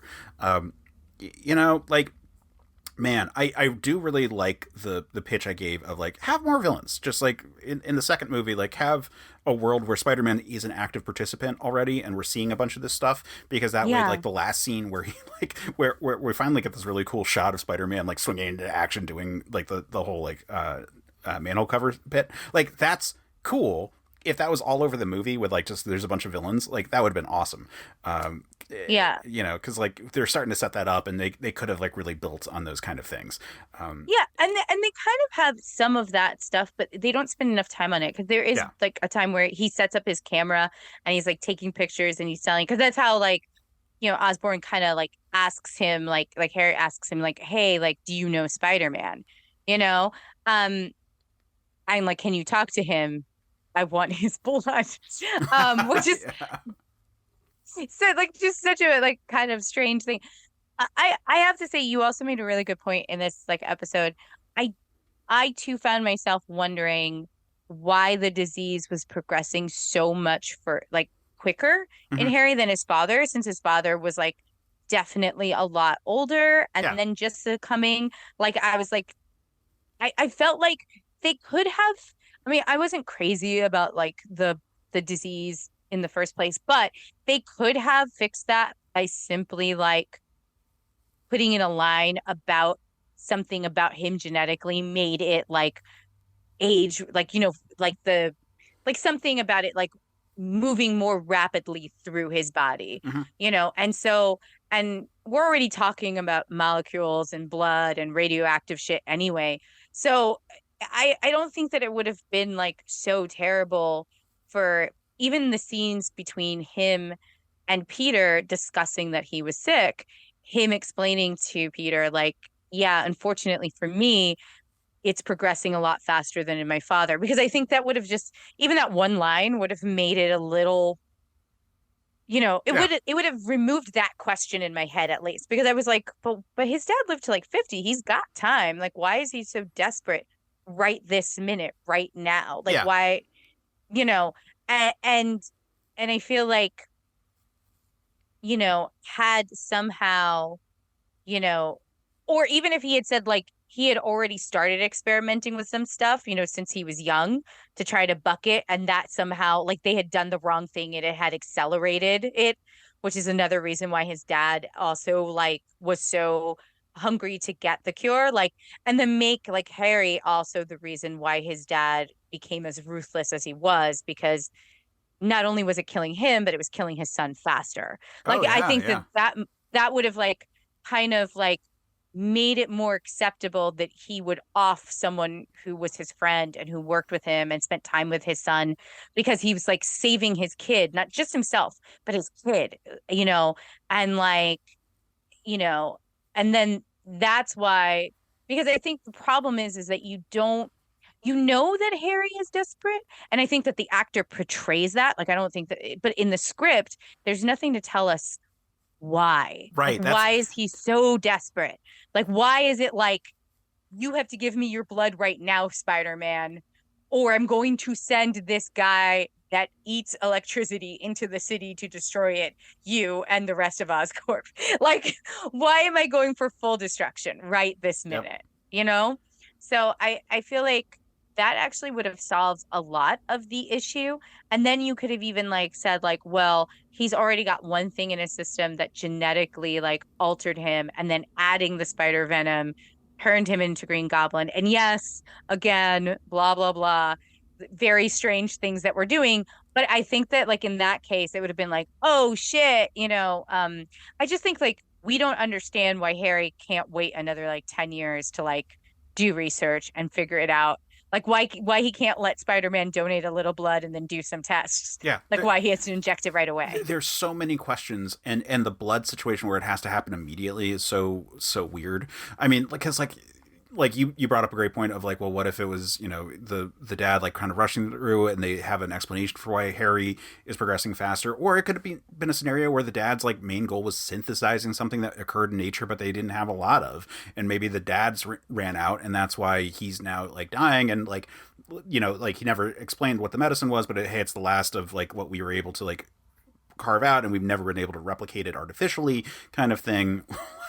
I have this like vision in my head of like a dying panda or something that they're extracting a gland from. Yeah. Now that I'm saying it out loud, which would be really fucking dark. But something I mean, something like that. Like, here's the last of this breed of an animal, or here's the last of this plant, and the plant like now it's dead, and we've like done everything we could to try to like germinate new seed, try to do anything, but we can't. Like it's it. We can't figure it out anymore.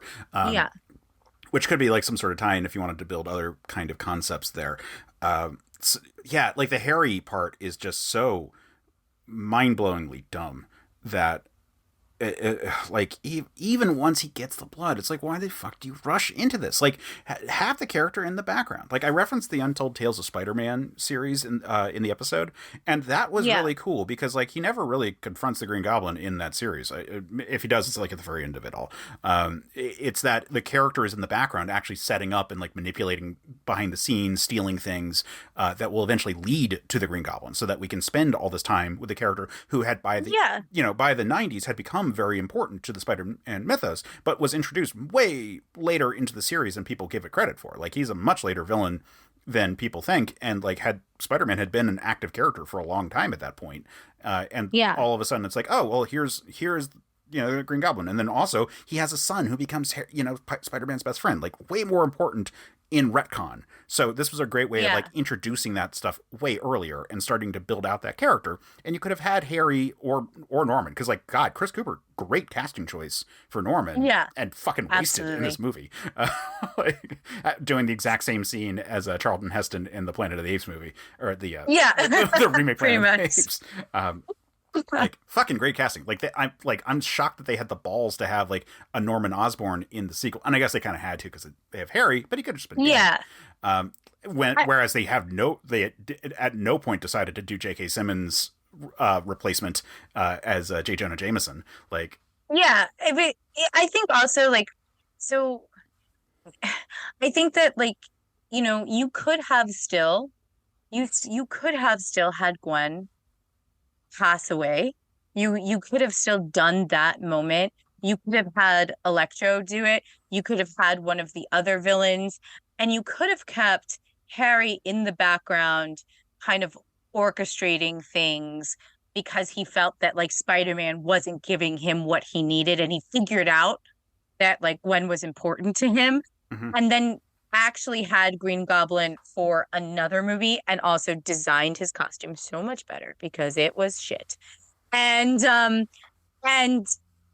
like had an actual third installment and I think like just by like having him be like a shadow villain, like we're not taking away two villains, but having him be the master manipulator behind it all, kind of like what you have with like Kingpin or things like that. Like, I don't see why it's not really that difficult to like a switch, to kind of have Harry be manipulative, have him work, in the shadows, save it for one more movie. Yeah. Because I just feel like having him, like, I think like by the time Electro dies, it's like 20 minutes left in the film, right? So everything that happens after, including Stacy's death and the mourning of her and the showing the Green Goblin, um, all of that happens, right? After this, like you've got all this time left, and it's like, wow, like it almost feels like a waste because the Green Goblin's like on screen for maybe 5 to 10 minutes, and like, yeah, he's like a fucking lunatic, and he does not look that great anyway because I do not like the character design, and I cannot say that enough. I've already said it like 4 times, um, but like it feels like a waste. Like I like Yeah. like it feels like a waste. Like it feels like a waste of a villain that like people genuinely like and associate with Spider-Man. And I know that there's like the after credit scene and he's there and he's talking Well, the and after then credit scenes makes it even weirder because the after credit scene actually sets up him as the master manipulator, but it's like, well, you've already played your hand. Like you can't exactly. you can't be like working from the shadows that way if people know that you're already an active player. Right. You're like I understand that you have enough money to like order people from prison to do things for you, but also no, bro. Like I just feel like they should have just kept it where like he destroyed enough to step in, take back Oscorp. You know, Gwen can still pass away. Spider-Man can still be shut down, which was kind of his goal in trying to convince someone to off Gwen. He can still know that Peter is, Spider-Man. You can still have that threat looming over. And then that's a great lead in to like a third movie where like you get a bunch of bunch of villains and they're all being manipulated by the Goblin, and you bring him in as the Goblin at least halfway through the film, like to reveal himself, and then you actually have a good fight with him. Mm-hmm. That's like substantial because this is not a minor character. Right. This is not like a henchman character. Like it was just kind of like I was like I feel like this is like I felt like he was squandered. Mm-hmm. Not that Harry Osborn wasn't interesting during the film. I thought the actor did a good job, but I felt like the Goblin itself was just squandered. Yeah, it's wild to look back at these movies and try to remember where our minds were when these movies came out. Also, like the fact that they were playing catch up to the Avengers movies. Avengers 1 had come out, 2 hadn't yet. Like Age of Ultron was not there yet. That there was the whole talk of like, we're gonna do a Sinister Six movie and it's gonna be all the bad guys and it's gonna be its own standalone movie spinning off of the Spider-Man movies because we need our own superhero universe. Like, yeah, fucking wild, man. Yeah. Like what? Definitely, like the fact that and also remember how much we found out about Sony when the Sony leaks occurred and how much like this is all ancient history now, which it wasn't even when this like that was fresh on our minds when we were working on this episode, but like when the movies came out it was like, oh yeah, they had fucking no idea what they were doing. Like they were just like playing catch up. They were like shocked that like something worked as well and that Disney then like threw their weight behind it, and it was like, oh shit, how do we keep up? And they failed. Like they failed miserably. Both Fox and Sony like completely dropped the ball in terms of setting up things that they had a huge lead on. Like they could have easily done way better, and both kind of fucked up in really different ways, in terms of like agreed. making it work. And it's just crazy to stand back and like observe how those players just like couldn't get it together. Like, yeah, there are very clear things of both Amazing Spider-Man movies that I rather enjoy, or I think were really good ideas, and it's interesting to look back and like almost kind of see this perspective of like the Raimi movies are kind of like the Ditko era Spider-Man stuff. Like Spider-Man is much more of a loser. Spider-Man is much more. It's like this loving reference to all the '60s stuff.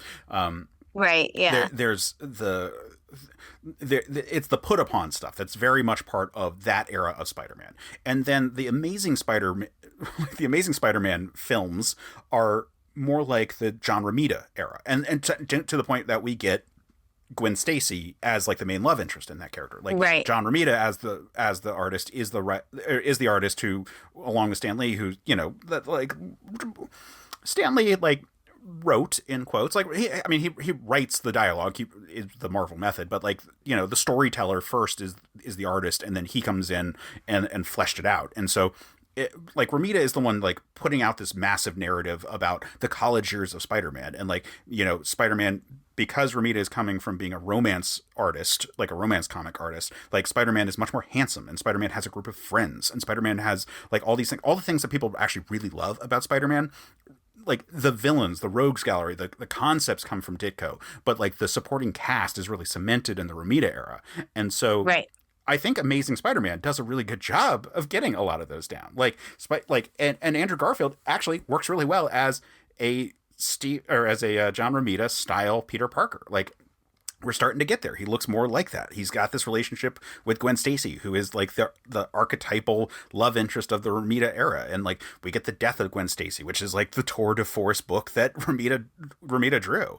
And they're doing all those things, and they still are reductive and like going back too far. Like like Amazing Spider-Man 1. I love the actual arc of Peter learning to be a hero and not just a vigilante. I think that is a really cool idea.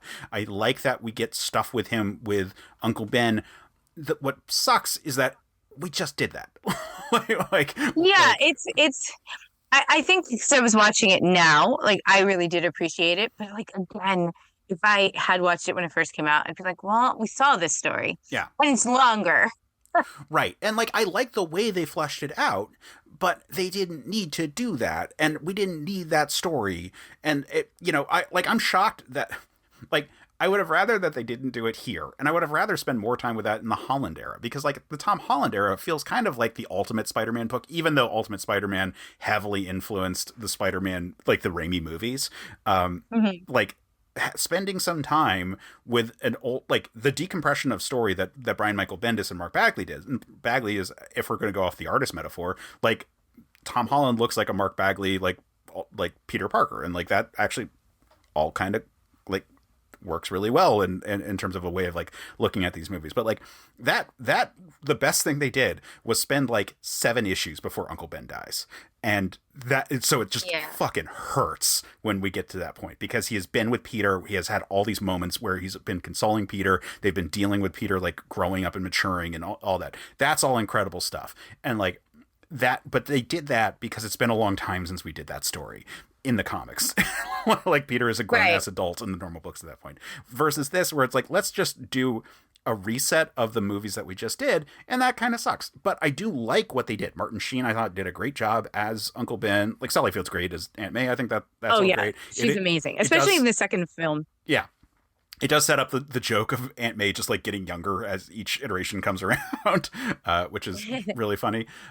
So I do rather like that part. I think that's really cool. Yeah. I really like I mentioned the the Stan Lee scene, which at the time was my favorite Stan Lee cameo in a Marvel property. It has since been eclipsed by the Guardians of the Galaxy 2 cameo, which will probably be that's gonna, I mean, he's dead, he's not doing another one, so that's it, unless they find a way to have like a really fun cameo of like an image of him. But yeah, so it's still ranking as number 2. Like that's fucking dope. Like that's great. And I think that there's an aesthetic to it that is really cool. I really like the idea of the Spider-Man power set works very well for specific types of layouts, like specific types of geography. Like swinging around doesn't work as well in a building structure that is a certain way. Like when the roads are too wide, like that makes it more difficult for him, or if the buildings are too short. And so like that's kind of cool. I like that we play around with that. I think that there is a look to the first Spider-Man movie that I rather like. And overall, I think it's fine, but it was just sort of a like, well, why was this here kind of movie. And then we get in, you know, there's villain stuff and age stuff and relationship stuff, all that.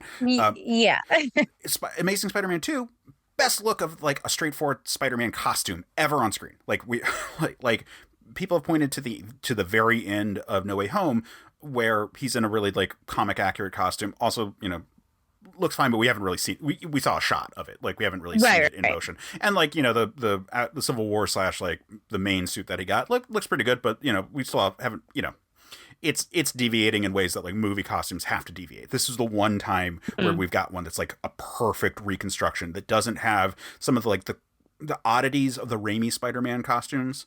Not that it's bad, but it was just like it's so dead on. Like his build is right. Like Tobey Maguire is a little bit like, it's not like he's a stocky guy, but like he just like has like he looks more like a normal person than kind of the string bean that Spider-Man kind of should be. So there's that. Like, but I like Electro in terms of his aesthetic. That's very Ultimate Spider-Man, like that sort of like shaved head energy kind of look to him all. As opposed to the classic Electro with like the weird face that I can't believe they fucking made work in No Way Home. Like that's again mind blown on that one. But I like that element there. I like Emma Stone as Gwen Stacy. I think that's really good. Yeah. No shade at Bryce Dallas Howard for her portrayal before, but like she like Spider-Man 3 has a lot going against it. We'll talk about Spider-Man 3 soon. We'll save that because that's a special movie that some people pretend didn't even exist. Yeah, like again, the look of it's really good. The fact that Spider-Man is quippy and whatnot, like that's really good. We've seen better since then with Tom Holland. I think he does a better job of that, but that's because like Marvel knows what they're doing better on those kind of things. And having some of those villains is cool. Paul Giamatti as the fucking Rhino is like mind blowing. Hilarious. I love it. And I wish I actually really did love it. I just wish we had a full scene with him as Rhino. I wish we had full scenes with more. Yeah. And again, this is just like, hey, this movie's actually really set up well to be in a richer, like the 1970s kind of like Stan and John kind of doing this whole like era of Spider-Man kind of stuff. And it's kind of a bummer that we didn't spend more time there because this would have been prime Spider-Man storytelling time. But like I said, there's things that I enjoy about it. I think ultimately looking back, Spider-Man 1 is probably better written. It's just it's telling a story I didn't want them to spend the time telling because it was like, wow, fuck. And Spider-Man 2 is worse written, or maybe like worse edited because like holy shit, like we know so much was cut from like the Harry plot that it's again we can't even articulate what the hell it was because like there's almost every scene of Harry from the trailers is not in the movie. Yeah, and I was actually like wondering about all of that, and I just feel like, again, I think that they should have just saved a lot of him for an opportunity on a different film, and I think they could have saved this film because I think it's just they want to do too much. There's so much because this movie is in essence like the second movie, which I do think that even though the editing is weird, I do think that the pacing in terms of like getting going on the story is like a little bit better. This movie is really the middle of a trilogy. This movie, like they should have like saved a lot of stuff. This should just have been the center because this is like basically this is telling you what is happening to what basically tying off the ends of the first movie, right? And then you're like basically like starting this new adventure, but you're starting it like at the very, very, very end of this film. And so it feels really like awkward and rushed. And that they just had to get rid of stuff because the time run for both of these films is quite long. Mm-hmm. Like I don't think the second one is quite as long, but they're still like long. But it feels longer. Like, it does. And there's just so much information that's coming at you. There's some really great work. I mean, Andrew Garfield is the best at like emoting and feelings and like feeling responsible in the first film for Ben was so well conveyed. And in the second film, his really heartfelt grief for Gwen is like so there. His empathy for Harry when he feels sorry that he can't give it, like it's so well put out there. And the scene where basically Aunt May's like, yeah, I know exactly what you're going through and kind of talks him through is so wonderful. Like it's just such a good scene about like grief and moving on and learning to live past your pain, which I think is something that Spider-Man specifically and his character kind of that's part of Peter, right? Because you know, but I do think that in general there were a lot of like quippy things that they tried to add to make it more fun because the first movie was less fun and some of it landed and some of it didn't. And then there was just so much that was confusing about Harry's story, and probably because it ended up on the floor of the editing Mm-hmm. room. And I think there's just so much going on because you have to talk about the story you have now. You have two villains, one that connects to the subplot from the first movie that we're tying off about his dad, plus the premonition that Gwen is dying. So we have to have Ghost Dennis Leary. You've just got so much going on, that it's just like, I think that the movie's just bogged down with too many big and good ideas. You just can't execute them all. Yeah. Well, and then there's the element again, bringing up the chosen one part. So there's the Richard and Mary Parker are super spies kind of element that is from the comics. But man, fucking people hate it, which is funny to me because there's so many things that are like based on like, do you hate it like based on like when did you get into a specific thing? And so like me born in the 80s, really came into comics in the very beginning of the 90s. Like I got into Spider-Man like with Maximum Carnage with this era. So actually during the arc, like right after Harry had died, and this. If you're not familiar with this part from the comics, it is so fucking mind-blowing. So during the 90s era Maximum Carnage timeline, you might be like, oh, that's weird that Richard and Mary Parker are around. And that is because the Chameleon, as working for Harry Osborn, arranged for two robot duplicates to be created of Peter's parents, who were in fact super spies back in the time, but at this point were actually dead. And that they had been pretended to have been like POWs, like in like some sort of Russian prison, because again, this is like early 90s, so it's like right after the fall of the Soviet Union. So it like isn't that weird that they're like just getting released now. And timelines are weird. Really, up until you get to like mid like 95, like it actually kind of works. The slow time Marvel projection kind of works in terms of like, oh, well, I guess like, yeah, it's not that long since like the 60s stuff was going on. All of a sudden it becomes like a little too far. But so Spider-Man actually had to deal with both the fact that his parents, in fact, were really super spies that had been working for S.H.I.E.L.D. There's a really dope issue of Untold Tales when they did like a flashback across the Marvel line. And since Untold Tales was already Spider-Man in like high school time, they went back to like his parents doing a secret mission, which was really fun. And then also, again, robot duplicates made by the Chameleon. And when Spider-Man found out who was responsible, it was Harry, but Harry was already dead. And so even though Harry had already given him in person, he had to watch a video of Harry being like, I got you one last time, fucker. That was recorded before he had become, before he had forgiven him and become sane. As you do. You record one last video. Yeah, and so it was...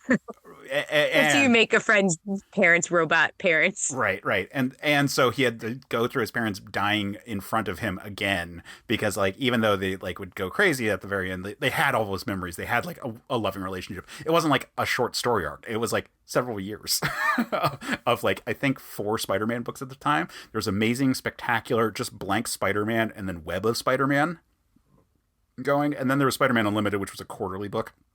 Comics had a lot of books, like big properties had a lot of books in the 90s, which sounds insane to say out loud. But so there's a big chunk of fandom that hates that, but like for me, it was just like the status quo when I got into it. So it was like, I can kind of live with it. It is kind of annoying. More the he's destined to be Spider-Man part I find frustrating. And what is really funny looking at this movie now, because this movie, these 2 movies came out, and we did this episode before Spider-Verse came out, and that movie is entirely the flip of what this movie is trying to present, because it is a story where it's not about destiny in any way. Like, even though there are a bunch of Peter Parkers, like they're not all Peter Parkers, that there's just a shitload of Spider-Man out there, and that the big point is that anyone could be Spider-Man, but part of the story is you going through this whole process and coming out on the other side a hero. So like anyone can, and that's the whole Spider-Man ethos with his villains, where they're all normal people who make the wrong choice, and Spider-Man's the only one who keeps making the right choice, because like, yeah, life sucks and everything sucks for all of these people. And they keep on dealing with all this shit. And eventually there's a little bit of tragedy, but you have to like keep your head up and keep going. And that's like, they do such a good job in that movie, like explaining that all these Spider-Men have gone through this stuff, and that by the time you get to like Miles, he's going through the same shit too, even if his is like a different twist. Like all of a sudden you're like, oh, it is still your uncle died, and it is your responsibility, and it is partially your fault, even though you're trying to do right. And even if it wasn't the same kind of selfish act, it all kind of like all fits together.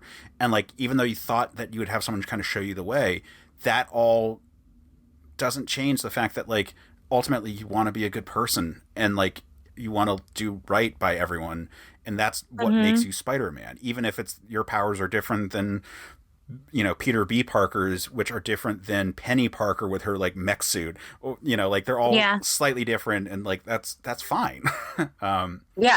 So you know, that's kind of the perfect Spider-Man movie, and it might not be about Peter so much. I agree with you. But I agree with you. That's my favorite. Yeah. By far. Yeah. So you can see with this movie, they're just ass backwards trying to do it. And you know why? As with the last time we looked back at a movie that I have mixed feelings about, for another pass, guess who the writers for these fucking movies were? Oh no, who are the writers? It's Alex Kurtzman and Robert Orci. And it's the same people as the fucking Star Trek movies. And that's the same goddamn problem, where they don't know how to fucking write a story that isn't like a chosen one narrative. Yeah. What? Guys, they don't need to be chosen. It's actually like really nice when people they just rise to the occasion. Yeah. It makes the rest of us feel like we could rise to the occasion. It's actually heartwarming. Please stop writing chosen one stories. Yeah, because how much better would this movie have been if we didn't have to, I mean, like, outside of the fact that they don't even, they always write stupid fucking plot points that don't make any fucking sense, and then cause your head to like just get so, the flames on the side of your face, the whole like, I'm gonna order all my web fluid from fucking Oscorp. I mean, that's like the only smart thing to do. It's like, as a military contract, you can just privately order this shit. And like, Jesus fucking Christ, like, he used a credit card. It's so weird, like, that he wouldn't have like I feel like he should have actually like made it. And like, I think it would have been better if he like stole a sample from the, you know, Oscorp, like at some point, and then like remade it. Cause Peter is smart. He's a scientist. Like he can make that shit, you know? Mm-hmm. So like that would have been better, like if he had like actually like broken in, stolen some stuff, and then gone home to like make it. I mean, like, yeah, I mean, you do get a little bit of that, you know, in the second movie where he's testing out how to ground himself, which actually I really do like that, like him in the shed, like testing out like the best way to ground his web, you know, his web shooters from the electricity. Spider-Man science scenes are like part of why we love Spider-Man. Like, and that's actually so well done in the second film, because it's like, oh, I have a problem, yeah, I gotta solve this. So I think it would have been great if you'd seen him like steal some, and then even if it's just like a small scene of him with like a couple of beakers or whatever, you know, and then just being like, I did it, and like then he made it, you know, like it doesn't even have to be a long scene, but it would have been better than him just ordering it. Right. That's, if you have a secret identity. Also, in the first movie, he takes his mask off way too often. Like way too often. I understand they hired Andrew Garfield and they want people to know it's Andrew Garfield. Gotta show the moneymaker. Yeah, but like he is Peter Parker, so like he is in most of the movie, so like his face is pretty prominent. Like when he is Spider-Man, he should keep that mask on. Like when he saved that little boy, he took his mask off to reassure him, and I was like, now you have to kill that child. Like you.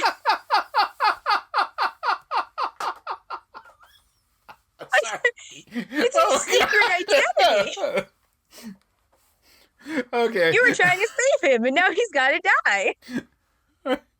I hope I remember to make this the pre-roll.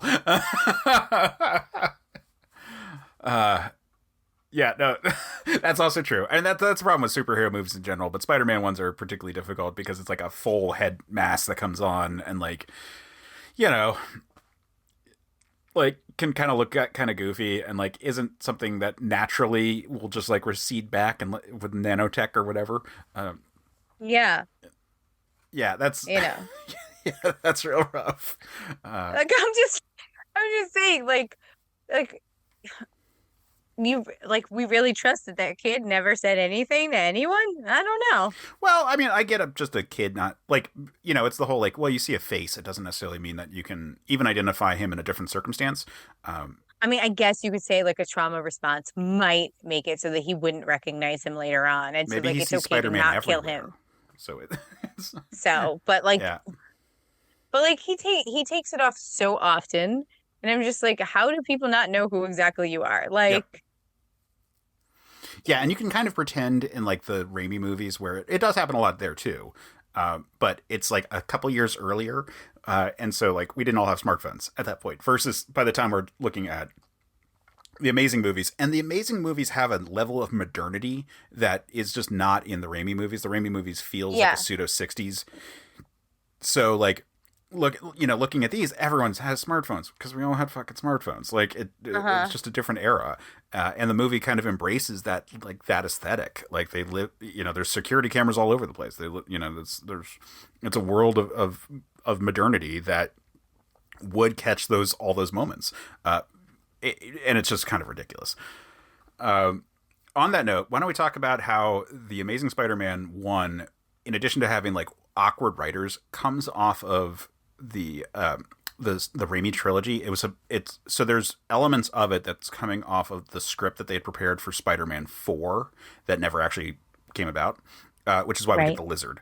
And this movie comes out, I think, a little bit before. The panel that is the meme on the internet of Spider-Man talking to Sauron, the dinosaur, or the pterodon man, the X-Men villain, where it's like, you could have cured cancer with your scientific know-how. I don't want to cure cancer. I want to turn people into dinosaurs. Like, yeah. Which is like such a funny thing. That is the lizard in this movie. But 100%. the problem is we don't see any reason why. And then we even like get moments where he's like turning people into lizards, but we don't actually get the fallout from it. So not only do we have this like dumb plot of like turning people into lizards for the sake of it, which is admittedly a lizard plot, except you kind of need to sell why he wants to do that, being like, oh, we're the superior creature, or we're about to have a cataclysm of some kind, or whatever, and work with it. Do something with it. Then we don't get the fucking scenes. Like Jesus Christ! Like that should be the third act. Like stakes raiser. That like all of a sudden he's turning people into lizard people, and he has to deal with that. Like we don't even have like scenes of them like almost dying or like being in pain or anything. Like we just kind of cut away and never come back to them until it's like, oh, we cured it. Like, I have to say, I don't remember who said it in the episode, but someone was just like, they're lizards. It's New York. It's cold. They've been finding a heat lamp. I was laughing so loud, and like I was like, yeah, no, actually, that's true. No, there is no real motivation for him doing it other than like we're given like some like it's a eugenics argument that he thinks that lizards are superior. That's about it. Like, and he's gonna turn everyone to the more superior creature, which are lizards. Which I guess, like, if you're really crazy, like, maybe, like, but I don't know. There's not enough in the first half of it. Like, there's respect for how lizards can grow their limbs back, right? Like, that's expressed deliberately. But there's not, like, a line where he's just creepily like, man, if only I was a lizard, like, which would have been lame, but it would have been better than like no explanation at all for why he would go too far and like just be like, not only am I going to be a lizard, but you're all going to be a lizard. Like he like literally was like, I feel like being a lizard is so superior. No one else has a choice in the matter. This is now a city of lizards. Yeah. Like it's very... Even if he just needed to mate and he wanted a society of lizards that he could live in, like that would have been like some kind of thing. But like there's fucking nothing. It's like, why are you doing this? And then when you're doing this, why don't we get it? Like what? Like why do they tease I it? just want you to know that now I imagine him like lovelorn, like in some sort of like, why does no one love me? Now he's like, I don't know why, but he's like Bane from Harley Quinn, like the animated series. Yeah. Like, why don't you appreciate me? I'm gonna make my own people that like me. We're all gonna be lizards. Like, and still that would have been a better explanation because there was zero Yeah. as to why he was turning everyone into lizards. Yeah, we just have a villain like running around just stroking his cloaca all the time because he's just like so fucking horny. I need release. I am touch starved. Yeah. So yeah, like that's just like the thing with the lizard, where it's like, oh, not only does it not make sense, it also is a wasted opportunity for what should have been in the third act, and that's just a bummer. Like it's a waste of a villain in that regard, because like if you want to go with like the super spy plot, there are better villains you could have done. Like a really fun one would have been, you could have used the chameleon.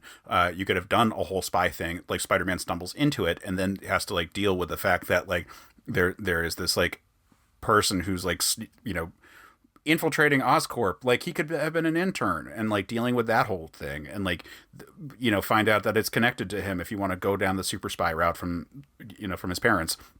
Or Yeah. save that for the next movie, but there is, Spider-Man being a 60s superhero has plenty of Russian villains because that was just 60s America. So you could also have done like Kraven. You could have done like, do Kraven's Last Hunt in some way. Now, that's not a first movie, like that has to be Spider-Man 2, but you could have easily had that as a story. And I'm glad that we got Electro. I'm glad to see the lizard on it, but it does suck that we didn't get to see what was clearly being built up as like the lizard's going to be in Spider-Man 4 in the Raimi movies. Like shift over, and it's fine. Like he's fine. The look is fine. Again, it's a little bit redeemed by him actually kind of working okay when we get to No Way Home. I really wish that his snout wasn't just like, he looks like Killer Croc but with a tail. I wish that he didn't quite look like that, or maybe like, I could have accepted it better if it was practical effects, if it wasn't CG that doing that whole look. But like as a result, he kind of like doesn't. I don't know. If you're gonna do a CG like the lizard, like make him look more like give him a snout, like make his face look like a lizard and not just like a human, but with like lizard features. Because otherwise, why not just at least have like have special effects, have prosthetic makeup going on, like because then you could like do cool, because you could do cool stuff with it. Like I'm way more like looking at like the original Fantastic Four movies from the late 90s, early 2000s, like the Michael Chiklis thing. Even though he doesn't look like the thing from the comics, like the fact that he's in that fucking suit makes me like way more forgiving of that than the CG fan four stick like thing. Yeah. Because like, hey, it just like looks a lot better. And I wish that we got more shit like that. Yeah. Yeah. I mean, we're big proponents of practical effects on this podcast. But I just think that they generally hold up better over time. And I just think like, and also, I will say this. I know that filmmakers, sometimes they feel like with all the advancements of CG, like, oh, well, we'll just go with it. But like practical effects have improved so much because of 4K. Like makeup artists have met the demand. And I just think like you can have a makeup artist on set, just have one. Like just do it. Like let's get people back into makeup, less 3D capturing and more like humans emoting with their face behind piles of makeup. Yeah. Not torturous though. Let's not torture them we torture Jimmy. And it could have been like, you don't need the actual actor playing the part. You could still dub it and have someone who's like more comfortable in prosthetics be like the lizard. Like imagine Doug Jones like doing that role. Like he would have fucking killed it. Yeah.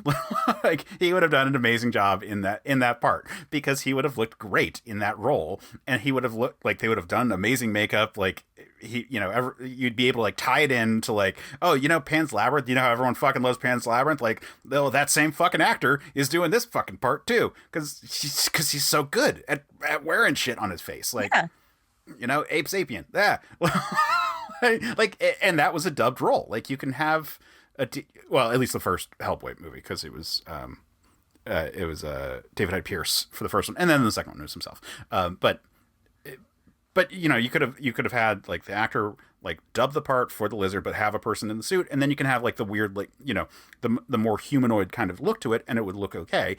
Or if you're gonna go CG, have him look a little bit more like a fucking lizard, and like do the things that you can't do with special effects makeup, and like then that also works really well, because at least you're doing something cool, but it's also kind of comics accurate, and it's like comics accurate is like it's like an uncanny valley kind of element when we're talking about stuff in a movie, like too far away, and it's like it doesn't look great because you're not really doing the thing that you're coming to see. Like you're making a movie that just happens to have a property attached to it, but there's no actual connection to it. And if you get too close, then it starts looking like implausible or like not fitting quite appropriately. So you kind of have to like scale up until you like drop down precipitously. So like you have to like find that exact like point where where the tangent is like perfectly flat before it like crashes.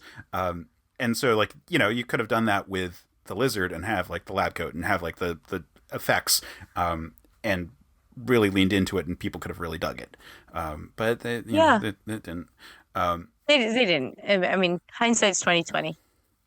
Yeah, and that is kind of the challenge with our show, where it's like there's so much that we could talk about, like because like it's such a different animal right now. Like even the passion about the Spider-Man movies feels different now because we've had Into the Spider-Verse, arguably the perfect Spider-Man movie. We've had the Tom Holland trilogy so far, which each one of them surprises me with how much I like them. Like Spider-Man movies are itching towards like the same sort of level that like the Ninja Turtle movies have for me, where it's like almost impossible to do one that I like truly dislike. And like now with these like the Amazing Spider-Man movies, in hindsight, with more successful properties since then, like it's easier for me to be like, yeah, they were fine. Like I walked out of the first one being like, yeah, that was fine. And the second one I walked out of, and then did a really long vlog that you can find on my like old YouTube channel that with some of my friends where we talked for like 2.5 hours about all of our thoughts on it. And I know. What's worse is that the video quality is terrible. And the audio, it's like, it's so bad. I can't believe we made that thing. Or rather, I can't believe I posted it. But there are things to like about both. And the fact that we've gotten more successful ones since are even more impressive. And the fact that both the main villains of both of these movies, and then also Andrew Garfield as Spider-Man, has all had a chance to like really kind of get like a little bit of redemption is great. I don't think we need to go back to that world ever. I don't think it provides anything that the other ones don't. Unless we want to say that like the Tom Hardy Venom is set in that reality just so that we can do whatever with the continuity or Morbius or something. You definitely could do that. And I will say that I think that by the end of the second one, of the Amazing Spider-Man movies, I did feel like Andrew Garfield had more of a rhythm to Spider-Man. And I think in No Way Home, the three Spider-Men together were just so charming that I have seen people be like, oh, we need another Amazing Spider-Man movie. I don't know if that's true, but I do think that it was the scenes with the three Spider-Men together were very good. And it was really nice to see all three of them on screen together make jokes as Spider-Man from different universes. And I do think that that's fun. So if there was reprising his role for a Venom movie, like a cameo or like part of that to like establish that universe, I wouldn't mind that at all. Yeah. If the Sony Spider-Man universe continued, I would be very happy with that. If they wanted to do something interesting, that's its own sort of can of worms right there. But I don't know. I don't mind getting more Spider-Man stuff. I was shocked at how much I liked No Way Home, considering that I went into it being like, well, do I need this movie? Because because we had Into the Spider-Verse, I was like, I'm pretty sure Right. it's going to be fine. like, I'm pretty sure we don't need another like multiverse Spider-Man movie. And they pulled off doing a Sinister Six movie like pretty well. It's not quite right numerically, but it works pretty close, Right. and those are all good things. And Andrew Garfield is fine, and Emma Stone was fine as Gwen, and it's the only time we got the Gwen Stacy death, which is such a big moment in comics. Like, it was crazy that they did it. They had a nod to it in the Raimi stuff with MJ, and with Gwen, but with MJ especially.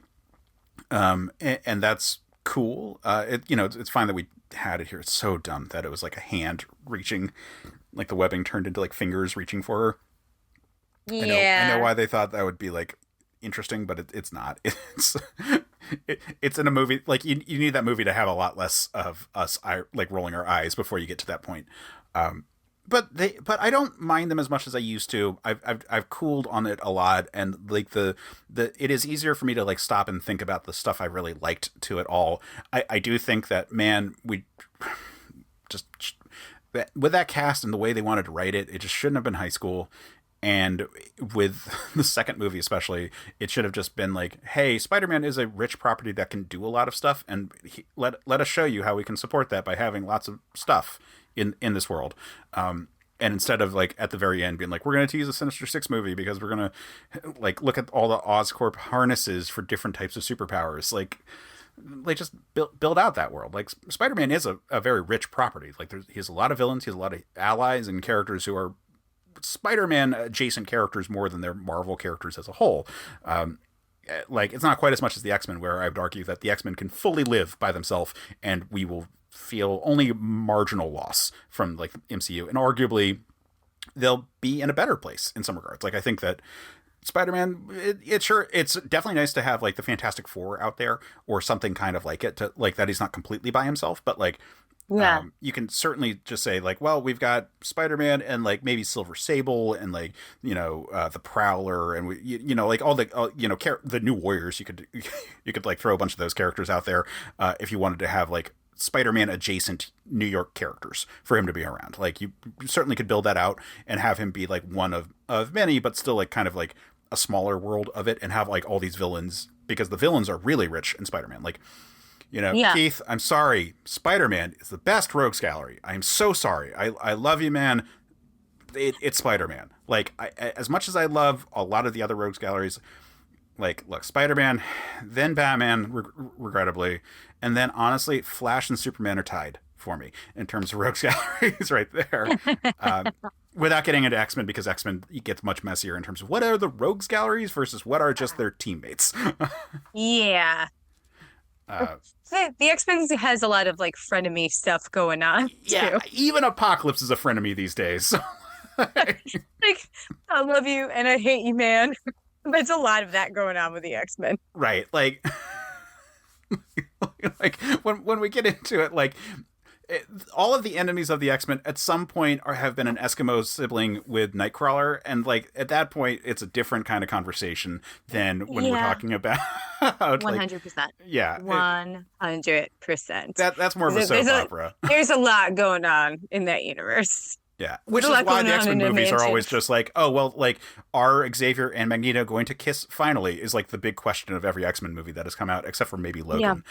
So, that's where we're at. And that's just because Magneto didn't show up. Let's be honest. Right. If he had, it would have been like, are they going to kiss? Yeah. But I don't want us to like circle back too much on this. This is already a much longer episode than I expected. Me too. Yeah, so... Because we were discussing two movies. That's why. Yeah, again, this should have just been fucking one movie. I still can't get over what the fuck I was thinking, being like, let's have both of these be the conversation for some fucking reason. So, a little bit of housekeeping. As we noted, this is coming out right after we did the Star Trek episode of our retrospective, and had the wonderful synergy that was completely unplanned, because sometimes things just work out for us, that we looked at a Chris Pine movie right before we looked at the Dungeons & Dragons 2000 movie, which is our most recent episode on the main channel, or main It's the same feed. Feed? The, Yeah. the actual episodes as opposed to the bonus episodes. So that episode of Dungeons & Dragons 2000, where we talked with Ben and Katie from Amateurish Productions, which was a really cool episode. I was really happy re-listening to it because I think we had a really good time with it. It's a bad movie. It's a bad movie, but it makes for fun conversation. Yeah. And then coming up next, we've got a 5th episode. So we're looking at Total Recall, which is really exciting. We've got Ryan Luis Rodriguez from the One Track Mind and from Reels of Justice. So that's a really fun one. Paul Verhoeven is a lot of fun to look at the weird productions. And Total Recall is, it's a Schwarzenegger movie that barely got made, but is also kind of seen as the end of 80s practical effect strongman kind of action movies. And it went out with a bang with that movie. So it was a lot of fun for us to chat about that one, because that was a hard movie to get made. And then once once Schwarzenegger had all his, had his whole like full slate of production money going into it, then yeah, of course it was going to happen. Yeah. It was just like, is he the right guy for this like everyman kind of story? I don't know. But it was a good shot. So. Well, he is the person that got it made. So yes he is now. Meanwhile, I'm gonna make it be right. Meanwhile, for the next bonus episode, we will be looking at Star Trek: The Motion Picture. So we'll be back at Star Trek very soon.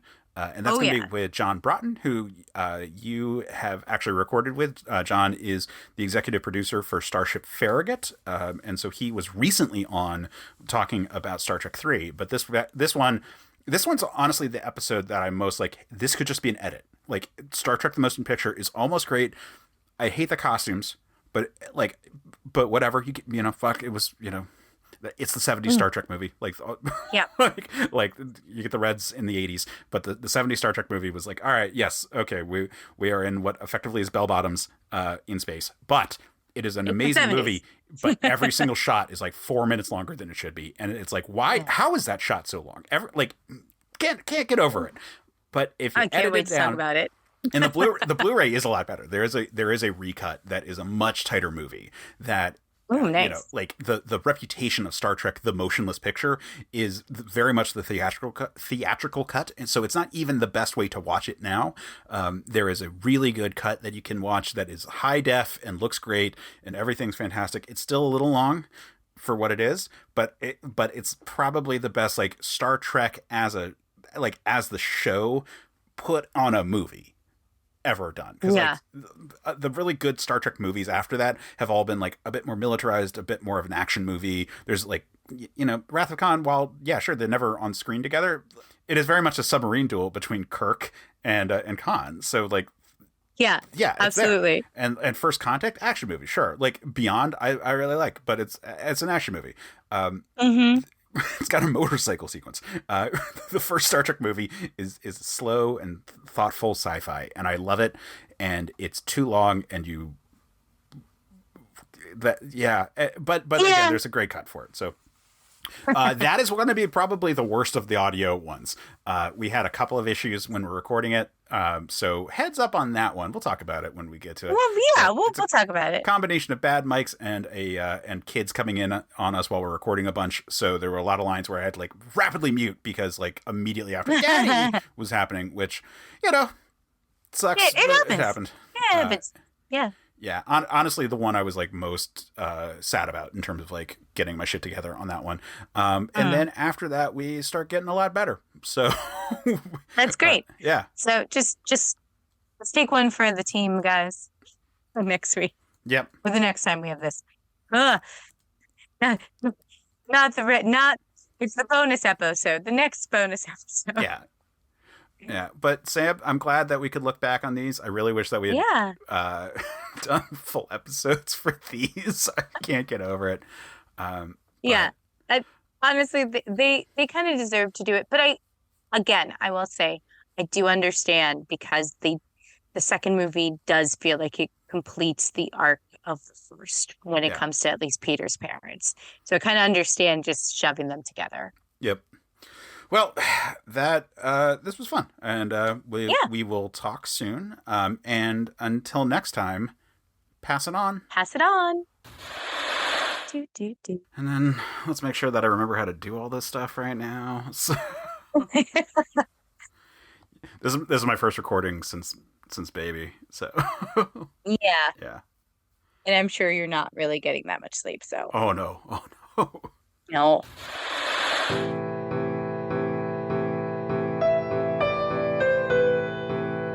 Are you tired of watching your beloved characters being tortured by careless authors? Are you sick of feeling like they could have swapped out all of the painful action and the plot would remain untouched? Subscribe to Books That Burn, the fortnightly book review podcast focusing on fictional depictions of trauma. We assume that the characters' reactions are reasonable and focus on how badly or well they were served by their authors. Join us for our minor character spotlights, main character discussions, and favorite non-traumatic things in the dark books we love. Find us on Spotify, iTunes, Google Play, or wherever you get your podcasts.